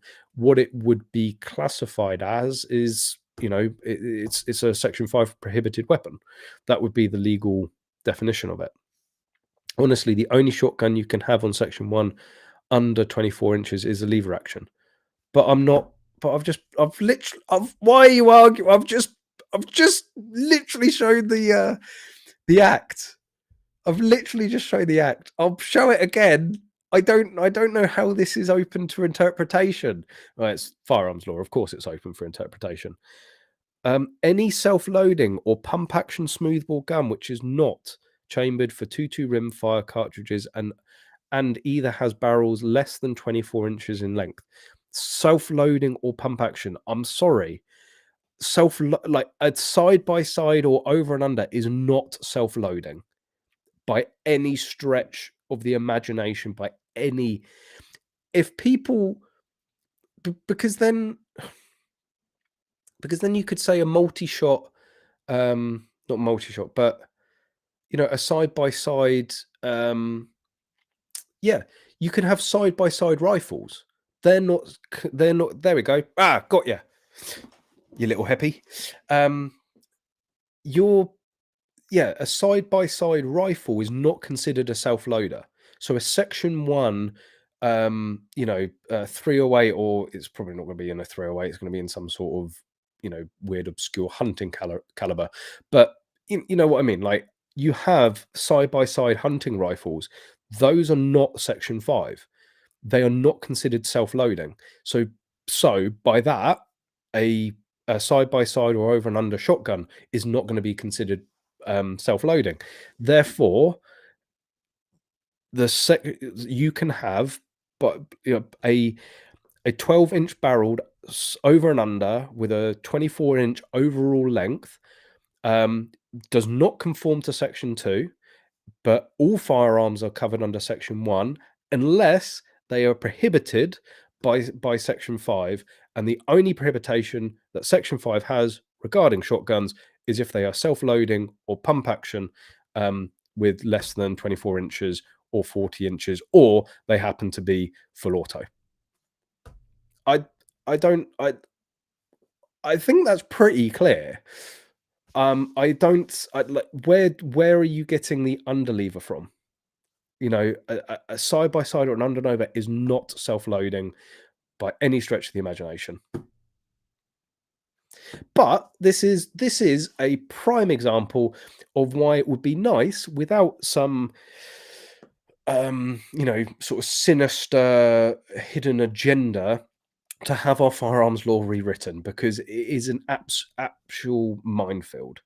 Yes, they should just write law in stupid people English. Yes, they should. I disagree with this information, so I choose to ignore its existence. Oh dear. Self-loading means that a gun reloads itself after each shot, not the fact that each barrel in the gun is loaded and fired independently. Absolutely. Sawn-offs to Section 5 because they're pistols. Well, oh no, technically. So, well, no, because there's no legal definition of a pistol. Like, this is the thing. Like, I don't think we help ourselves here, right? There's no legal definition of a pistol. We have long arms and we have short arms. We don't even have long arms and short arms by the definition of a law, by the law. You have guns that conform to section 1 or section 2, and then you have guns that are prohibited under section 5. And the section 5 makes you're literally looking at it, right? This is section 5. This is the law. There's nothing else, right? There's like a few there's a few, there's quite a lot else, but anyway, um these are the weapons subject to general prohibition, right? Rocket launchers, bastards. um this is it. It's all done by length. They're not mentioning handguns, pistols, or all of that, right? It's about rifles, it's about rifled guns, it's about smoothbore guns, rocket launchers. Um, I do like, there is some sort of sweet irony that they have, I guess, legally defined a rocket launcher, but haven't actually legally defined what a pistol is. Um, but the only definition that we have in terms of pistol is an LBP, and it's not within law. It's the Home Office's interpretation, which is a gun, and this is where I was going with the sawn-off being pistol. So they define an LBP as a gun that is not intended to be shot from the shoulder. I think that's what somebody posted up in Discord. So technically, a sawn-off is actually an LBP. This needs to be done. We need to have an LBP, a section 1 12 gauge long-barreled sawn-off. Oh, this needs to happen. This is why I never get to 3D printing a gun, right? Because so many other cool ideas. I literally need a sawn-off with a rod. Oh, bad ideas were had. 12-inch barrel, cut the stock right down to the nub, but then screw in a rod. Obviously Loctite it so it could never be removed. A long-barreled sawn-off. This has to be a thing. This absolutely has to be a thing. There's actually like a business idea here. Okay, you have to go and get a section 1 variation for, what would you even get it for? Wow. Would it be a section 1 shotgun slot? I guess it would. Yes. So you'd need a section 1 shotgun slot, but the thing is, you could buy like old side-by-sides and do it and actually probably make it profitable. Ooh. You'd have to get it reproofed. Buy an old over and under for like 100 quid, or probably even get them for like 25 quid from Holt's. You're talking like 100 quid to have it reproofed after you cut the barrels down. Like, I'm not even going to count the cost of a rod. But threaded rod that's pinned, that's a little bit of time, half an hour. I reckon 200 quid cost. So if you sold a long, like, the question is, would you buy a long barreled sawn off for 500 quid? You want to say yes, because if enough people say yes, then it's happening, and you will see the first, screw the magload AR, you're going to see the magload long barreled sawn off. Connors is not going to be happy in the morning. Long barreled smoothbore pistol. Yes. And anyway, on this incredibly bad idea, I am going to call it an evening. You could build the rods cheaper, buy the on. Yeah, like we've got a CNC lathe. We can make the rods. The rods are not what I'm worried about in this occasion. LBP still has to be 12-inch barrels plus 24-inch overall as a carbine. There's no legal definition of a carbine, but yes, that's why it'd be a long barreled sawn off, because it'd have the 12-inch barrels, which would be long for a sawn off, and then it would have the little stubby handle, and then the rod.